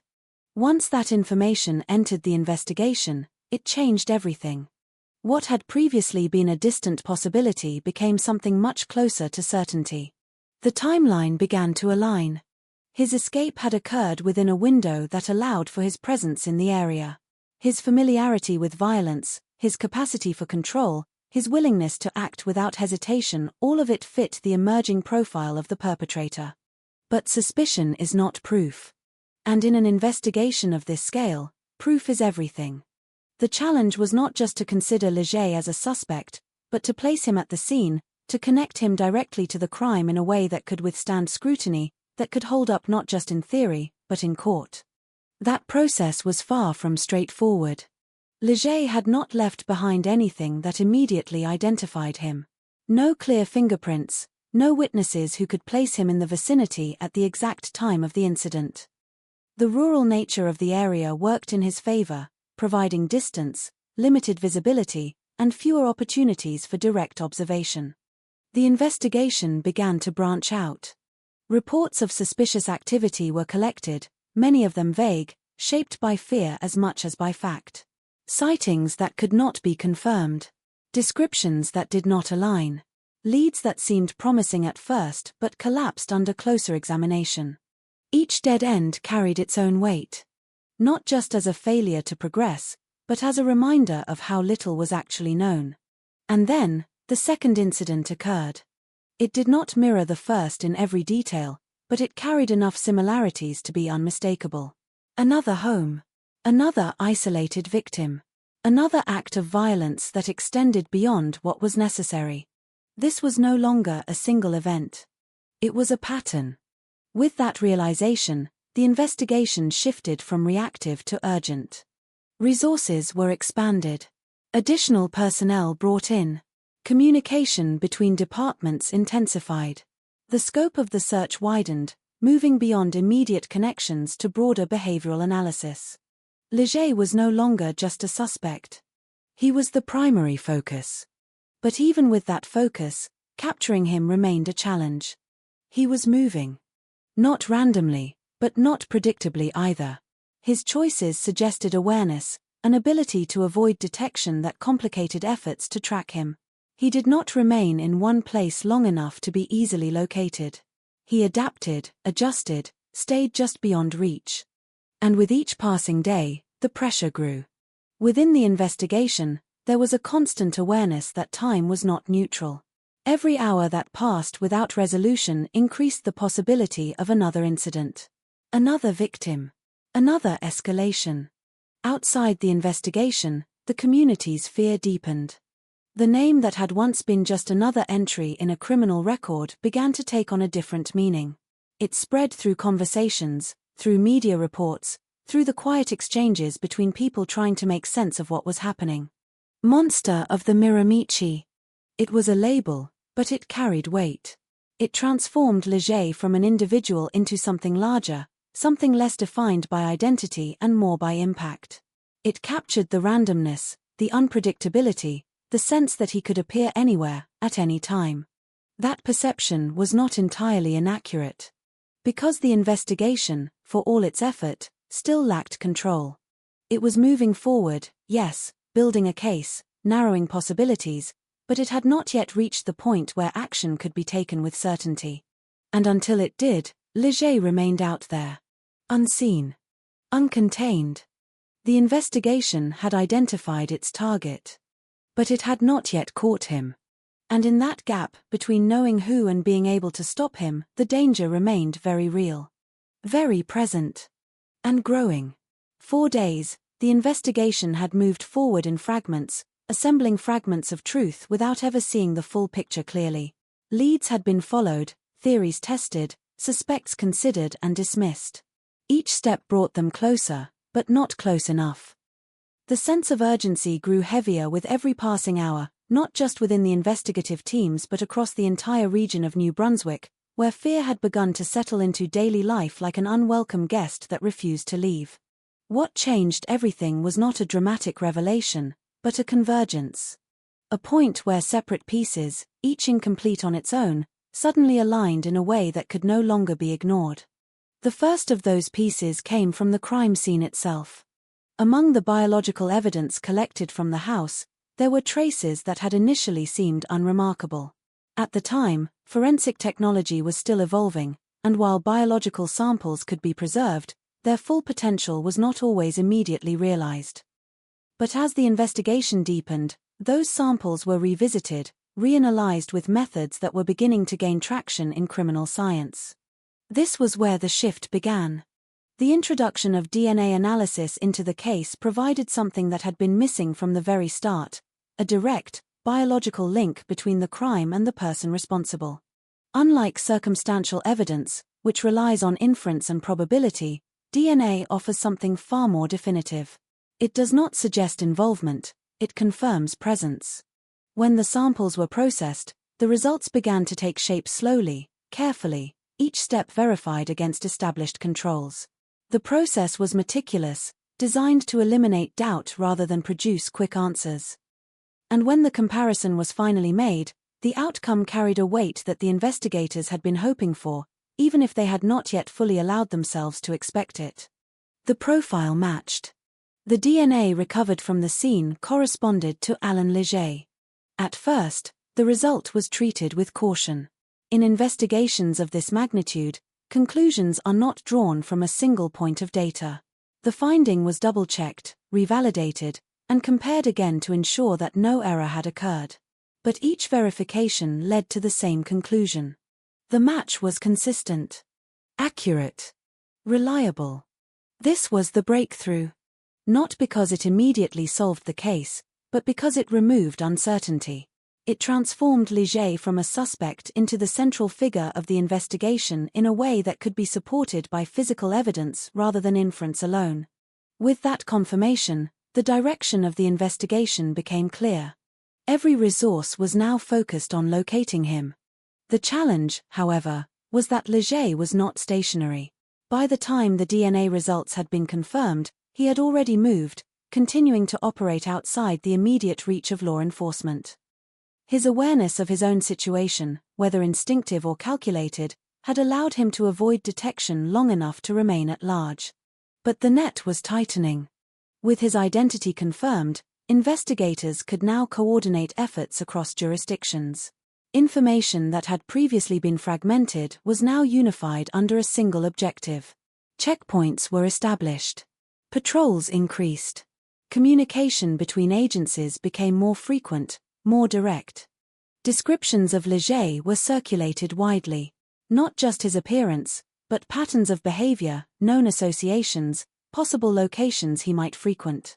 The goal was not only to find him, but to anticipate his movements, to reduce the spaces in which he could remain unseen. At the same time, public awareness grew. The name that had once been confined to police reports and internal discussions now entered the broader consciousness of the community. People who had been following the news began to understand the seriousness of the situation in a more concrete way. This was no longer an unknown threat. It had a face, a name, a history, and that knowledge brought both clarity and fear. Because while identification provided direction, it also confirmed that the danger was real and still unresolved. Within investigative teams, the focus shifted from discovery to containment. Finding Leger was no longer just about solving the case. It was about preventing further harm. Every moment he remained free represented a continued risk, not only to the community but to the integrity of the investigation itself. There was an understanding that if he acted again, the consequences would extend beyond a single incident. It would complicate the pursuit, potentially create additional layers of evidence to process, and further heighten the urgency of capturing him before the situation escalated. So the response became coordinated and deliberate. Surveillance efforts increased in areas where Leger was believed to have connections or familiarity. Informants were consulted. Past associates were contacted. Records were reviewed again, this time with a clearer objective, identifying any pattern that might suggest a location or behavior he would return to. At the same time, investigators worked to predict his mindset. Understanding a fugitive is not just about tracking physical movement. It involves analyzing decisions, anticipating choices based on past behavior, psychological tendencies, and environmental factors. Leger had already demonstrated a capacity for evasion, but he had also shown patterns in how he approached situations, particularly those involving control and opportunity. Those patterns became part of the strategy. In parallel, forensic analysis continued.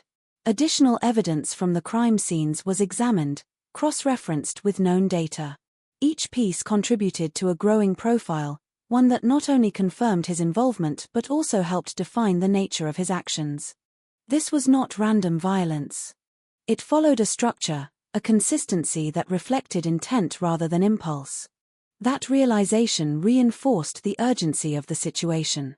Because someone capable of acting with that level of control, while remaining undetected, represented a significant threat as long as they remained at large. As the search intensified, the environment itself began to change. Public cooperation increased. Reports of sightings, unusual activity, and suspicious individuals were submitted more frequently. While many of these leads turned out to be unrelated, they still contributed to the broader effort by expanding the range of possibilities that investigators could consider. The community, once passive in its understanding of events, had become actively engaged. Not out of curiosity alone, but out of necessity.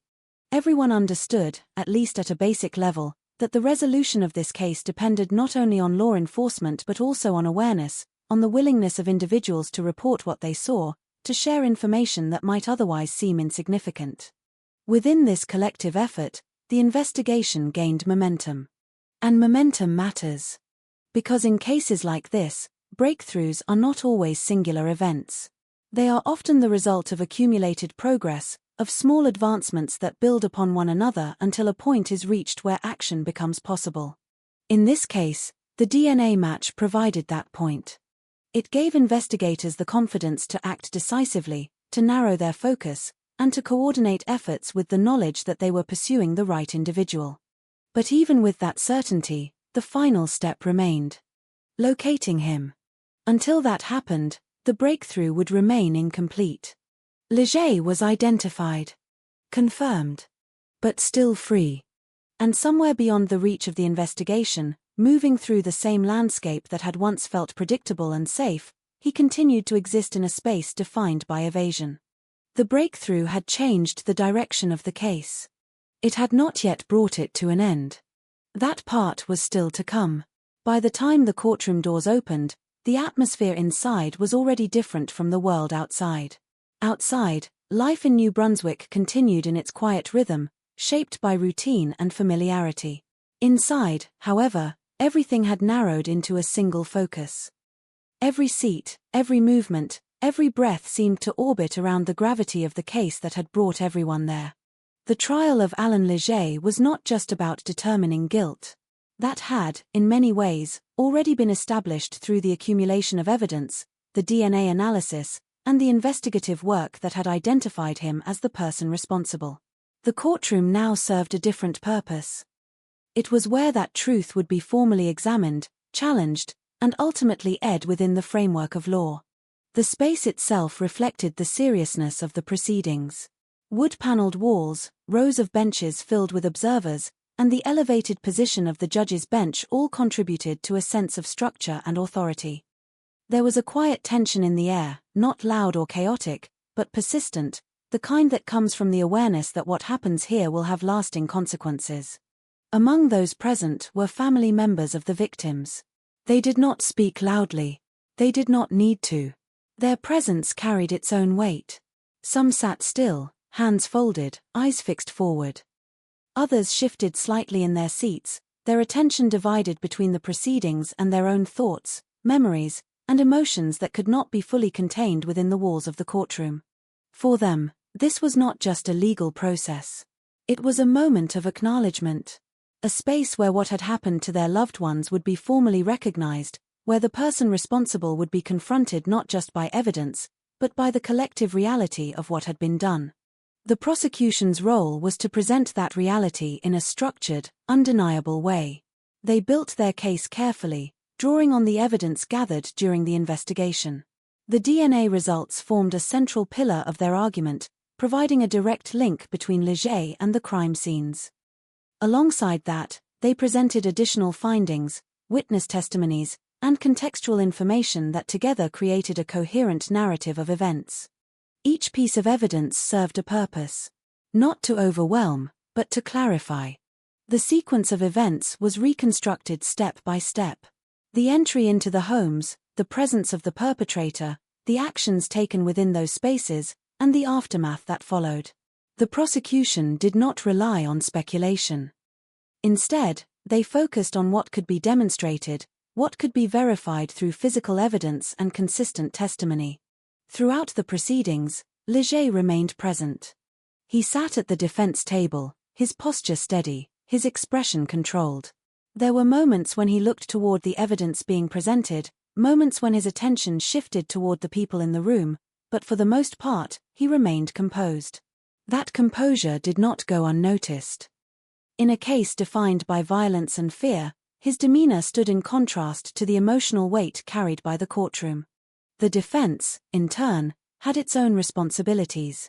Their role was not to prove innocence at any cost, but to ensure that the process was fair, that the evidence was examined thoroughly, that any potential weaknesses in the prosecution's case were brought to light. They questioned the interpretation of evidence, scrutinized the methods used in analysis, and explored alternative explanations where possible. However, the strength of the DNA evidence presented a significant challenge.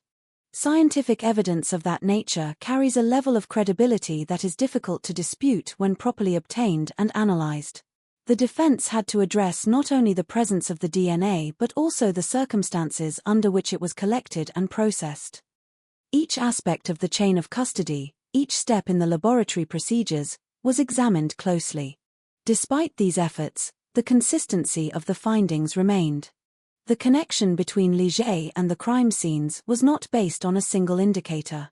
It was supported by multiple points of confirmation that aligned with one another, reinforcing the reliability of the conclusion. As the trial progressed, additional context surrounding Leger's escape and movements was introduced. His prior history, his known behavior patterns, and the timeline that placed him outside of custody at the relevant time all contributed to the broader understanding of how the crimes could have been committed. The courtroom became a space where time itself was reconstructed. Events that had occurred in the past were brought forward, examined in detail, and presented as a sequence that could be followed, understood, and ultimately evaluated. For those observing, the process was both technical and emotional. Technical in the way evidence was presented and analyzed, emotional in the way it reflected real lives, real losses, and real consequences that could not be undone. There were moments when the atmosphere shifted subtly. When testimony touched on particularly difficult aspects of the case, when descriptions of events evoked visible reactions from those present. These moments did not disrupt the proceedings, but they added depth to them, reminding everyone in the room that the trial was not an abstract exercise. It was grounded in human experience. Outside the courtroom, media coverage continued to follow the case closely. Reports summarized the proceedings, highlighting key developments and maintaining public awareness of the trial's progress. For many who could not attend in person, these updates provided a way to stay connected to the outcome, to understand how justice was being pursued. Within the legal framework, the trial moved toward its conclusion. After all evidence had been presented, after arguments had been made and examined, the responsibility shifted to the judge. It was their role to evaluate the information as a whole, to consider the credibility of the evidence, the consistency of the narrative, and the legal standards required for a verdict. The deliberation process was not visible to the public. It took place in a separate space, removed from the immediate presence of the courtroom. But its significance was felt by everyone who had participated in the trial. When the verdict was finally delivered, it marked the culmination of the legal process. Leger was found guilty on multiple counts related to the crimes he had committed. The sentence reflected the severity of those crimes. A life sentence, ensuring that he would remain incarcerated for the duration of his natural life, without the possibility of release in the foreseeable future. For the victims' families, the verdict represented a form of closure, though not in the sense of erasing what had happened. Closure, in this context, was about recognition. About the acknowledgement that the actions taken had been wrong, that responsibility had been established, and that justice, within the limits of the legal system, had been served. It did not bring back what had been lost. It could not. But it did provide a sense that the process had reached its intended conclusion. That the person responsible had been identified, tried, and held accountable. For the investigators, the verdict validated the work that had been done. The long hours, the careful analysis, the pursuit of evidence that ultimately led to a breakthrough. For them, the trial was the final stage of a process that had begun long before the courtroom, in the quiet moments of observation, the collection of clues, and the effort to piece together a case that could stand on its own in court. And for the broader community, the conclusion of the trial marked a turning point. The fear that had once defined daily life began to ease, gradually replaced by a sense of resolution. The presence that had once felt unseen, unpredictable, and uncontrollable was now contained within the boundaries of the justice system. But even as the legal proceedings concluded, their impact continued to resonate. Not just in the outcome, but in the awareness they created. An understanding that safety is not guaranteed by geography alone, that even in quiet places, systems must remain vigilant, and that the pursuit of justice requires both structure and persistence. The courtroom, in the end, was not just a place where a verdict was delivered. It was a space where truth, evidence, and accountability converged. And when it was over, what remained was not the end of the story itself, but the beginning of its lasting meaning. When a case reaches its legal conclusion, it does not mean the story ends. It means the focus shifts. Away from investigation, away from trial, away from the structured pursuit of accountability, and into something less defined, something that unfolds over time rather than within a fixed framework. In the years following the conviction of Alan Leger, the Miramichi region in New Brunswick began the slow process of returning to itself. Not to what it was before, because that version of the town had been permanently altered, but to a new version shaped by the experience of what had occurred. The immediate aftermath was marked by a lingering sense of caution.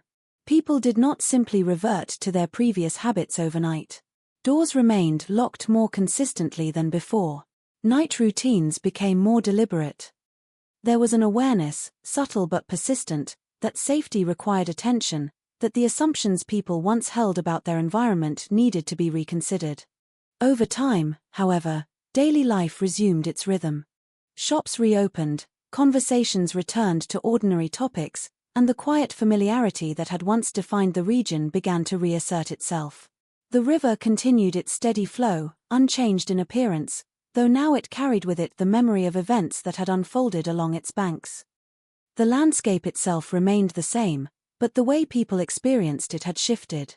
For the families of the victims, the aftermath was more complex.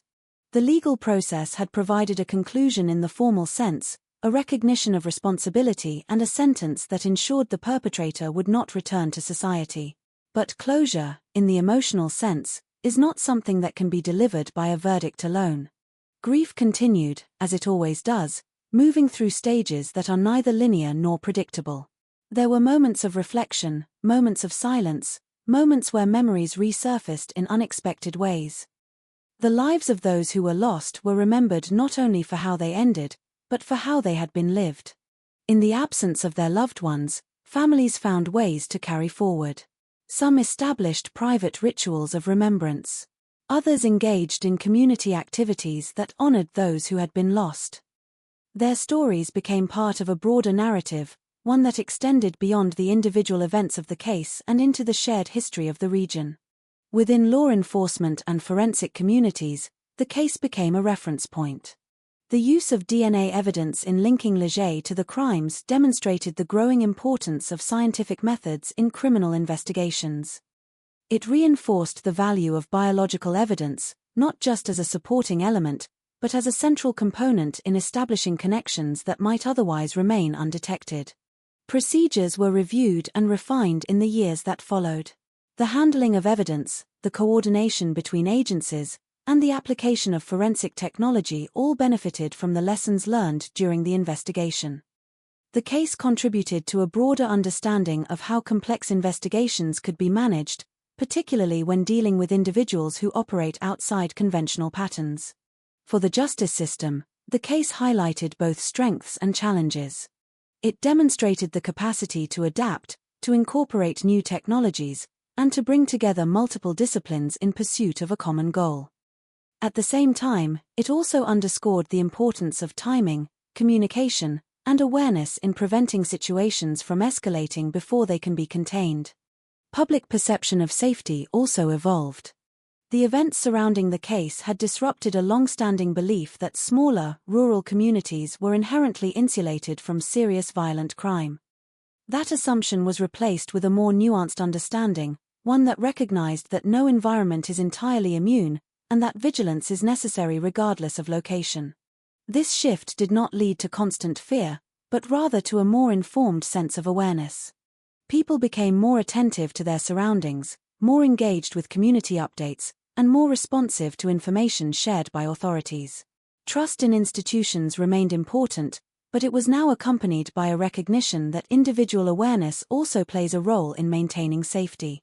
Over time, the memory of the case began to settle into the background of public consciousness.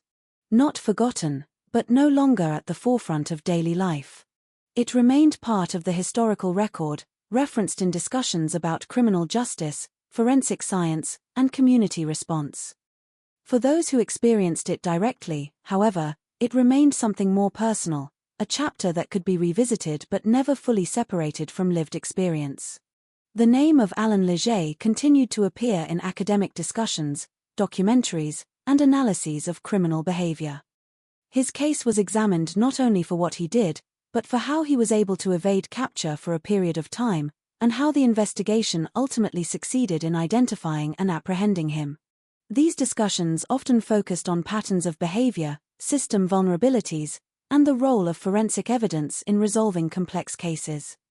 In that context, the case served as both a cautionary example and a demonstration of how coordinated effort and scientific advancement can lead to resolution.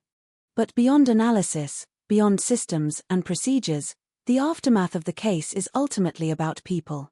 The individuals whose lives were directly affected. The investigators who dedicated their time and expertise. The community that experienced fear and then gradually rebuilt its sense of normalcy. Each group carried its own perspective, its own relationship to what had occurred. For the town itself, the passage of time brought perspective. What once felt overwhelming became something that could be understood, discussed, and integrated into the broader narrative of the community's history. Not erased, not diminished, but contextualized. The houses remained where they had always been. The roads continued to connect the same points. The river still flowed through the region as it always had. But the meaning attached to those places had deepened. They were no longer just physical locations. They were reminders. Reminders of vulnerability, of resilience, and of the capacity for a community to face disruption and gradually restore balance. In reflecting on the case, one of the most enduring lessons is not found in the details of the crimes themselves, but in the processes that followed. The investigation, the use of forensic evidence, the coordination between agencies, and the legal proceedings all worked together to bring the case to a resolution that could be supported by evidence and upheld within the justice system. Equally important is the recognition of the human dimension. Behind every piece of evidence, every procedural step, every courtroom argument, there are lives that were changed permanently. The impact of those changes does not disappear when a case is closed. It continues, in memory, in adaptation, and in the ways people choose to move forward. The story of Miramichi in 1989 is not defined solely by what happened during those critical months. It is defined by what came after. The adjustments made, the lessons learned, and the gradual return to a sense of stability that acknowledges the past without being controlled by it. And in that balance, between remembrance and continuation, the aftermath finds its place. Not as an ending, but as an ongoing process.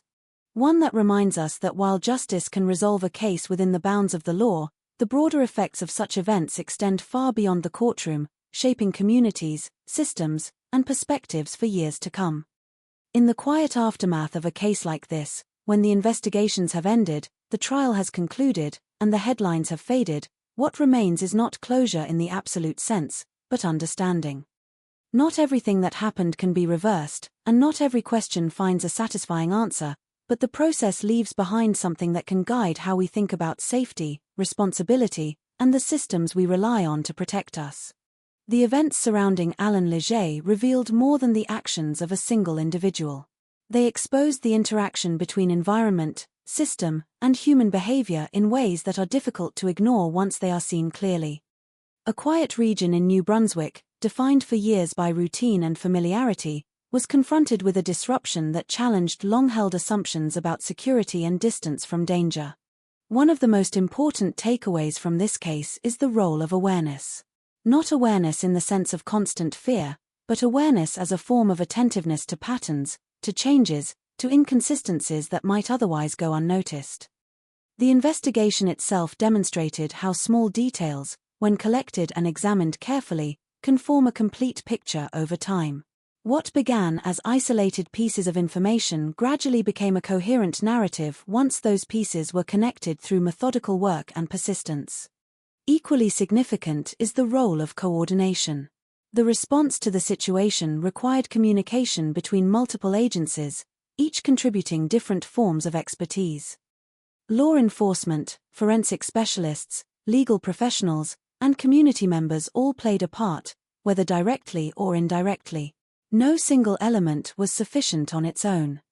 It was the combination of efforts, aligned toward a common goal, that allowed the case to move from uncertainty to resolution. The use of forensic science, particularly DNA analysis, marked a turning point not only in this case but in how similar investigations are approached more broadly. The ability to establish a direct biological link between an individual and a crime scene provided a level of certainty that earlier methods could not always achieve. This did not replace traditional investigative work, but rather complemented it, reinforcing conclusions that might otherwise remain based on inference alone. At the same time, the case also highlighted limitations. Systems are designed with assumptions about behavior, about compliance, and about the likelihood of certain events occurring. When those assumptions are violated, gaps can emerge. The escape of Leger demonstrated how procedural expectations, when combined with opportunity and timing, can be exploited. Understanding these vulnerabilities is not about assigning blame in isolation, but about recognizing where improvements can be made to reduce the likelihood of similar situations in the future. From a psychological perspective, cases like this prompt questions about the nature of violent behavior. While no single explanation can fully account for why individuals commit acts of extreme harm, patterns can be observed in terms of history, environment, and behavioral tendencies.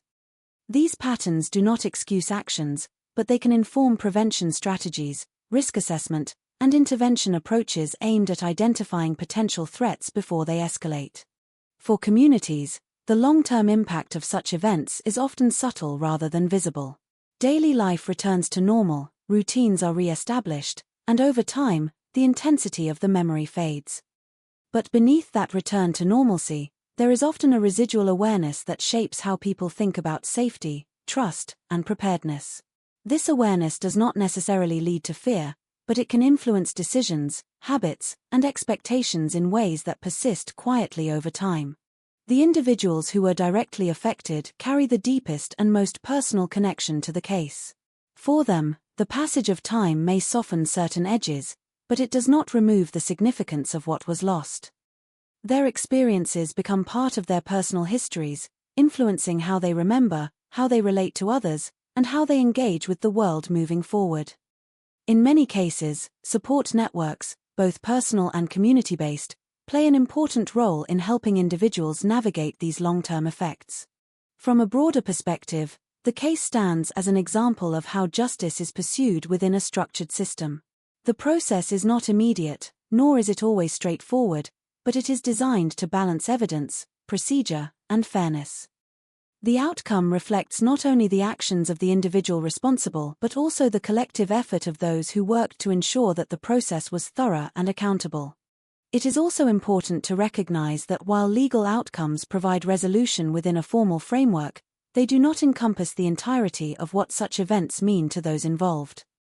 Justice addresses responsibility and consequence, but it exists alongside grief, memory, and the ongoing process of understanding what has occurred. In reflecting on this case, one might be drawn to the dramatic elements, the moments of discovery, the pursuit of a suspect, the courtroom proceedings that bring everything into focus. But beneath those elements lies a more fundamental reality. That safety is not static, that systems require maintenance and adaptation, and that awareness at both individual and collective levels contributes to the overall stability of a community. The Miramichi case also serves as a reminder that even in places defined by quiet and familiarity, unexpected events can occur. This does not diminish the value of those environments, nor does it suggest that fear should replace trust. Rather, it reinforces the idea that preparedness and awareness are part of maintaining that balance.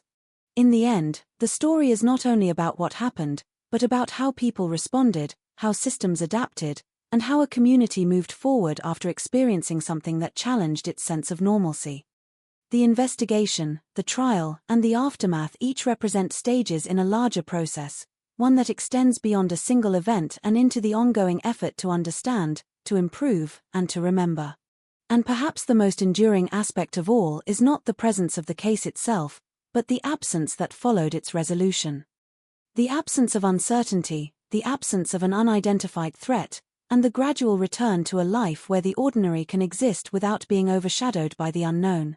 That is where the story ultimately settles. Not in the act. Not in the pursuit.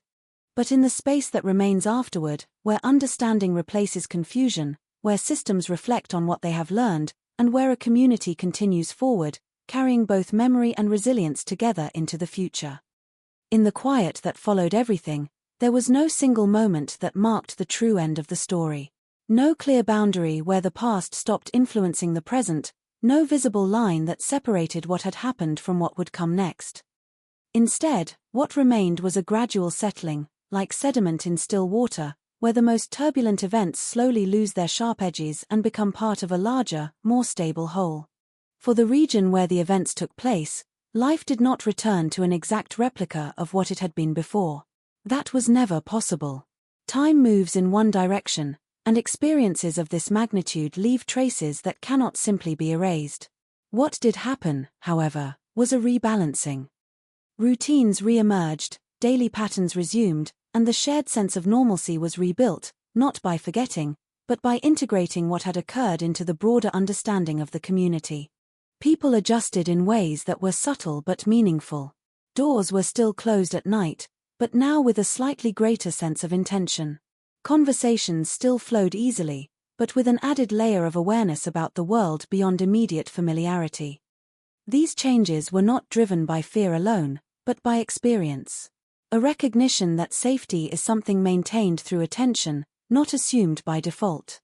Over time, the intensity of the case in public memory began to soften. It did not disappear, but it moved from the center of attention to a more reflective space. Discussed less frequently in daily conversation, it became something revisited in moments of analysis, in discussions about history, justice, and the evolution of investigative methods. In that context, the case took on a different role. Not just an event to be remembered, but a reference point from which lessons could be drawn. For those who study patterns of behavior, the case offered insight into how individuals with violent tendencies may operate when given opportunity, and how environmental factors can influence both the commission of crimes and the process of detection. It illustrated the importance of observation, the value of connecting seemingly unrelated pieces of information, and the need for persistence even when progress appears slow or uncertain. For those involved in law enforcement and forensic science, the case reinforced the significance of collaboration. No single discipline could have resolved the situation alone. It required coordination across multiple areas of expertise, each contributing a different perspective and set of tools. This interconnected approach has since become a defining feature of complex investigations, where the integration of knowledge is as important as the collection of evidence itself. At a societal level, the case contributed to an ongoing conversation about how communities perceive safety and risk. It challenged assumptions that certain environments are inherently insulated from serious crime, and it encouraged a more nuanced understanding of how and where such events can occur. This understanding does not diminish the value of those environments, but rather emphasizes the importance of awareness and preparedness regardless of location. There is also a human dimension that remains central to the meaning of the case. Beyond the investigative details, beyond the legal proceedings and procedural outcomes, there are individuals whose lives were directly and permanently affected.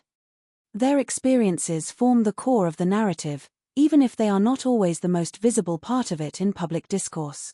Remembering this aspect ensures that the case is not reduced to abstract concepts alone, but remains grounded in the reality of its impact on real people. In reflecting on the broader implications, it becomes clear that events like these influence more than just the immediate circumstances in which they occur. They shape policies, inform practices, and contribute to a collective body of knowledge that evolves over time. Each case adds to this ongoing process, not as an isolated incident, but as part of a continuum of experience that guides future responses and decisions. The resolution of the case brought a sense of closure within the framework of the justice system. Responsibility was established, consequences were assigned, and the procedural objectives were achieved. But beyond that framework, closure takes on a different meaning. It is not a fixed point, but an ongoing process that varies from person to person, shaped by individual perspectives, experiences, and relationships to what occurred. For some, closure may come through understanding the sequence of events. For others, it may come through the passage of time, as the intensity of immediate emotions gradually gives way to reflection. In many cases, it is a combination of both, supported by personal resilience and the presence of supportive communities. What remains consistent across these perspectives is the recognition that while a case may conclude in a legal sense, its effects continue to resonate in quieter, less visible ways. These effects are carried forward in memory, in institutional practices, and in the collective awareness of those who were connected to the events, whether directly or indirectly. As the years pass, the case becomes part of a larger historical context. It is studied, referenced, and revisited, not because of its sensational aspects alone, but because of the insights it provides into human behavior, investigative processes, and the functioning of systems designed to respond to such events. In this way, the case continues to have relevance beyond its immediate time frame. Ultimately, the final note is not about the end of a story, but about its continuation in a different form. What began as a series of events defined by disruption and uncertainty has evolved into a reference point for understanding, learning, and reflection. The narrative no longer exists only in the moment it occurred, but in the ways it informs present and future approaches to similar challenges. And in that ongoing presence, The story remains complete not because it has been forgotten, but because it has been fully absorbed into the collective awareness of those it touched.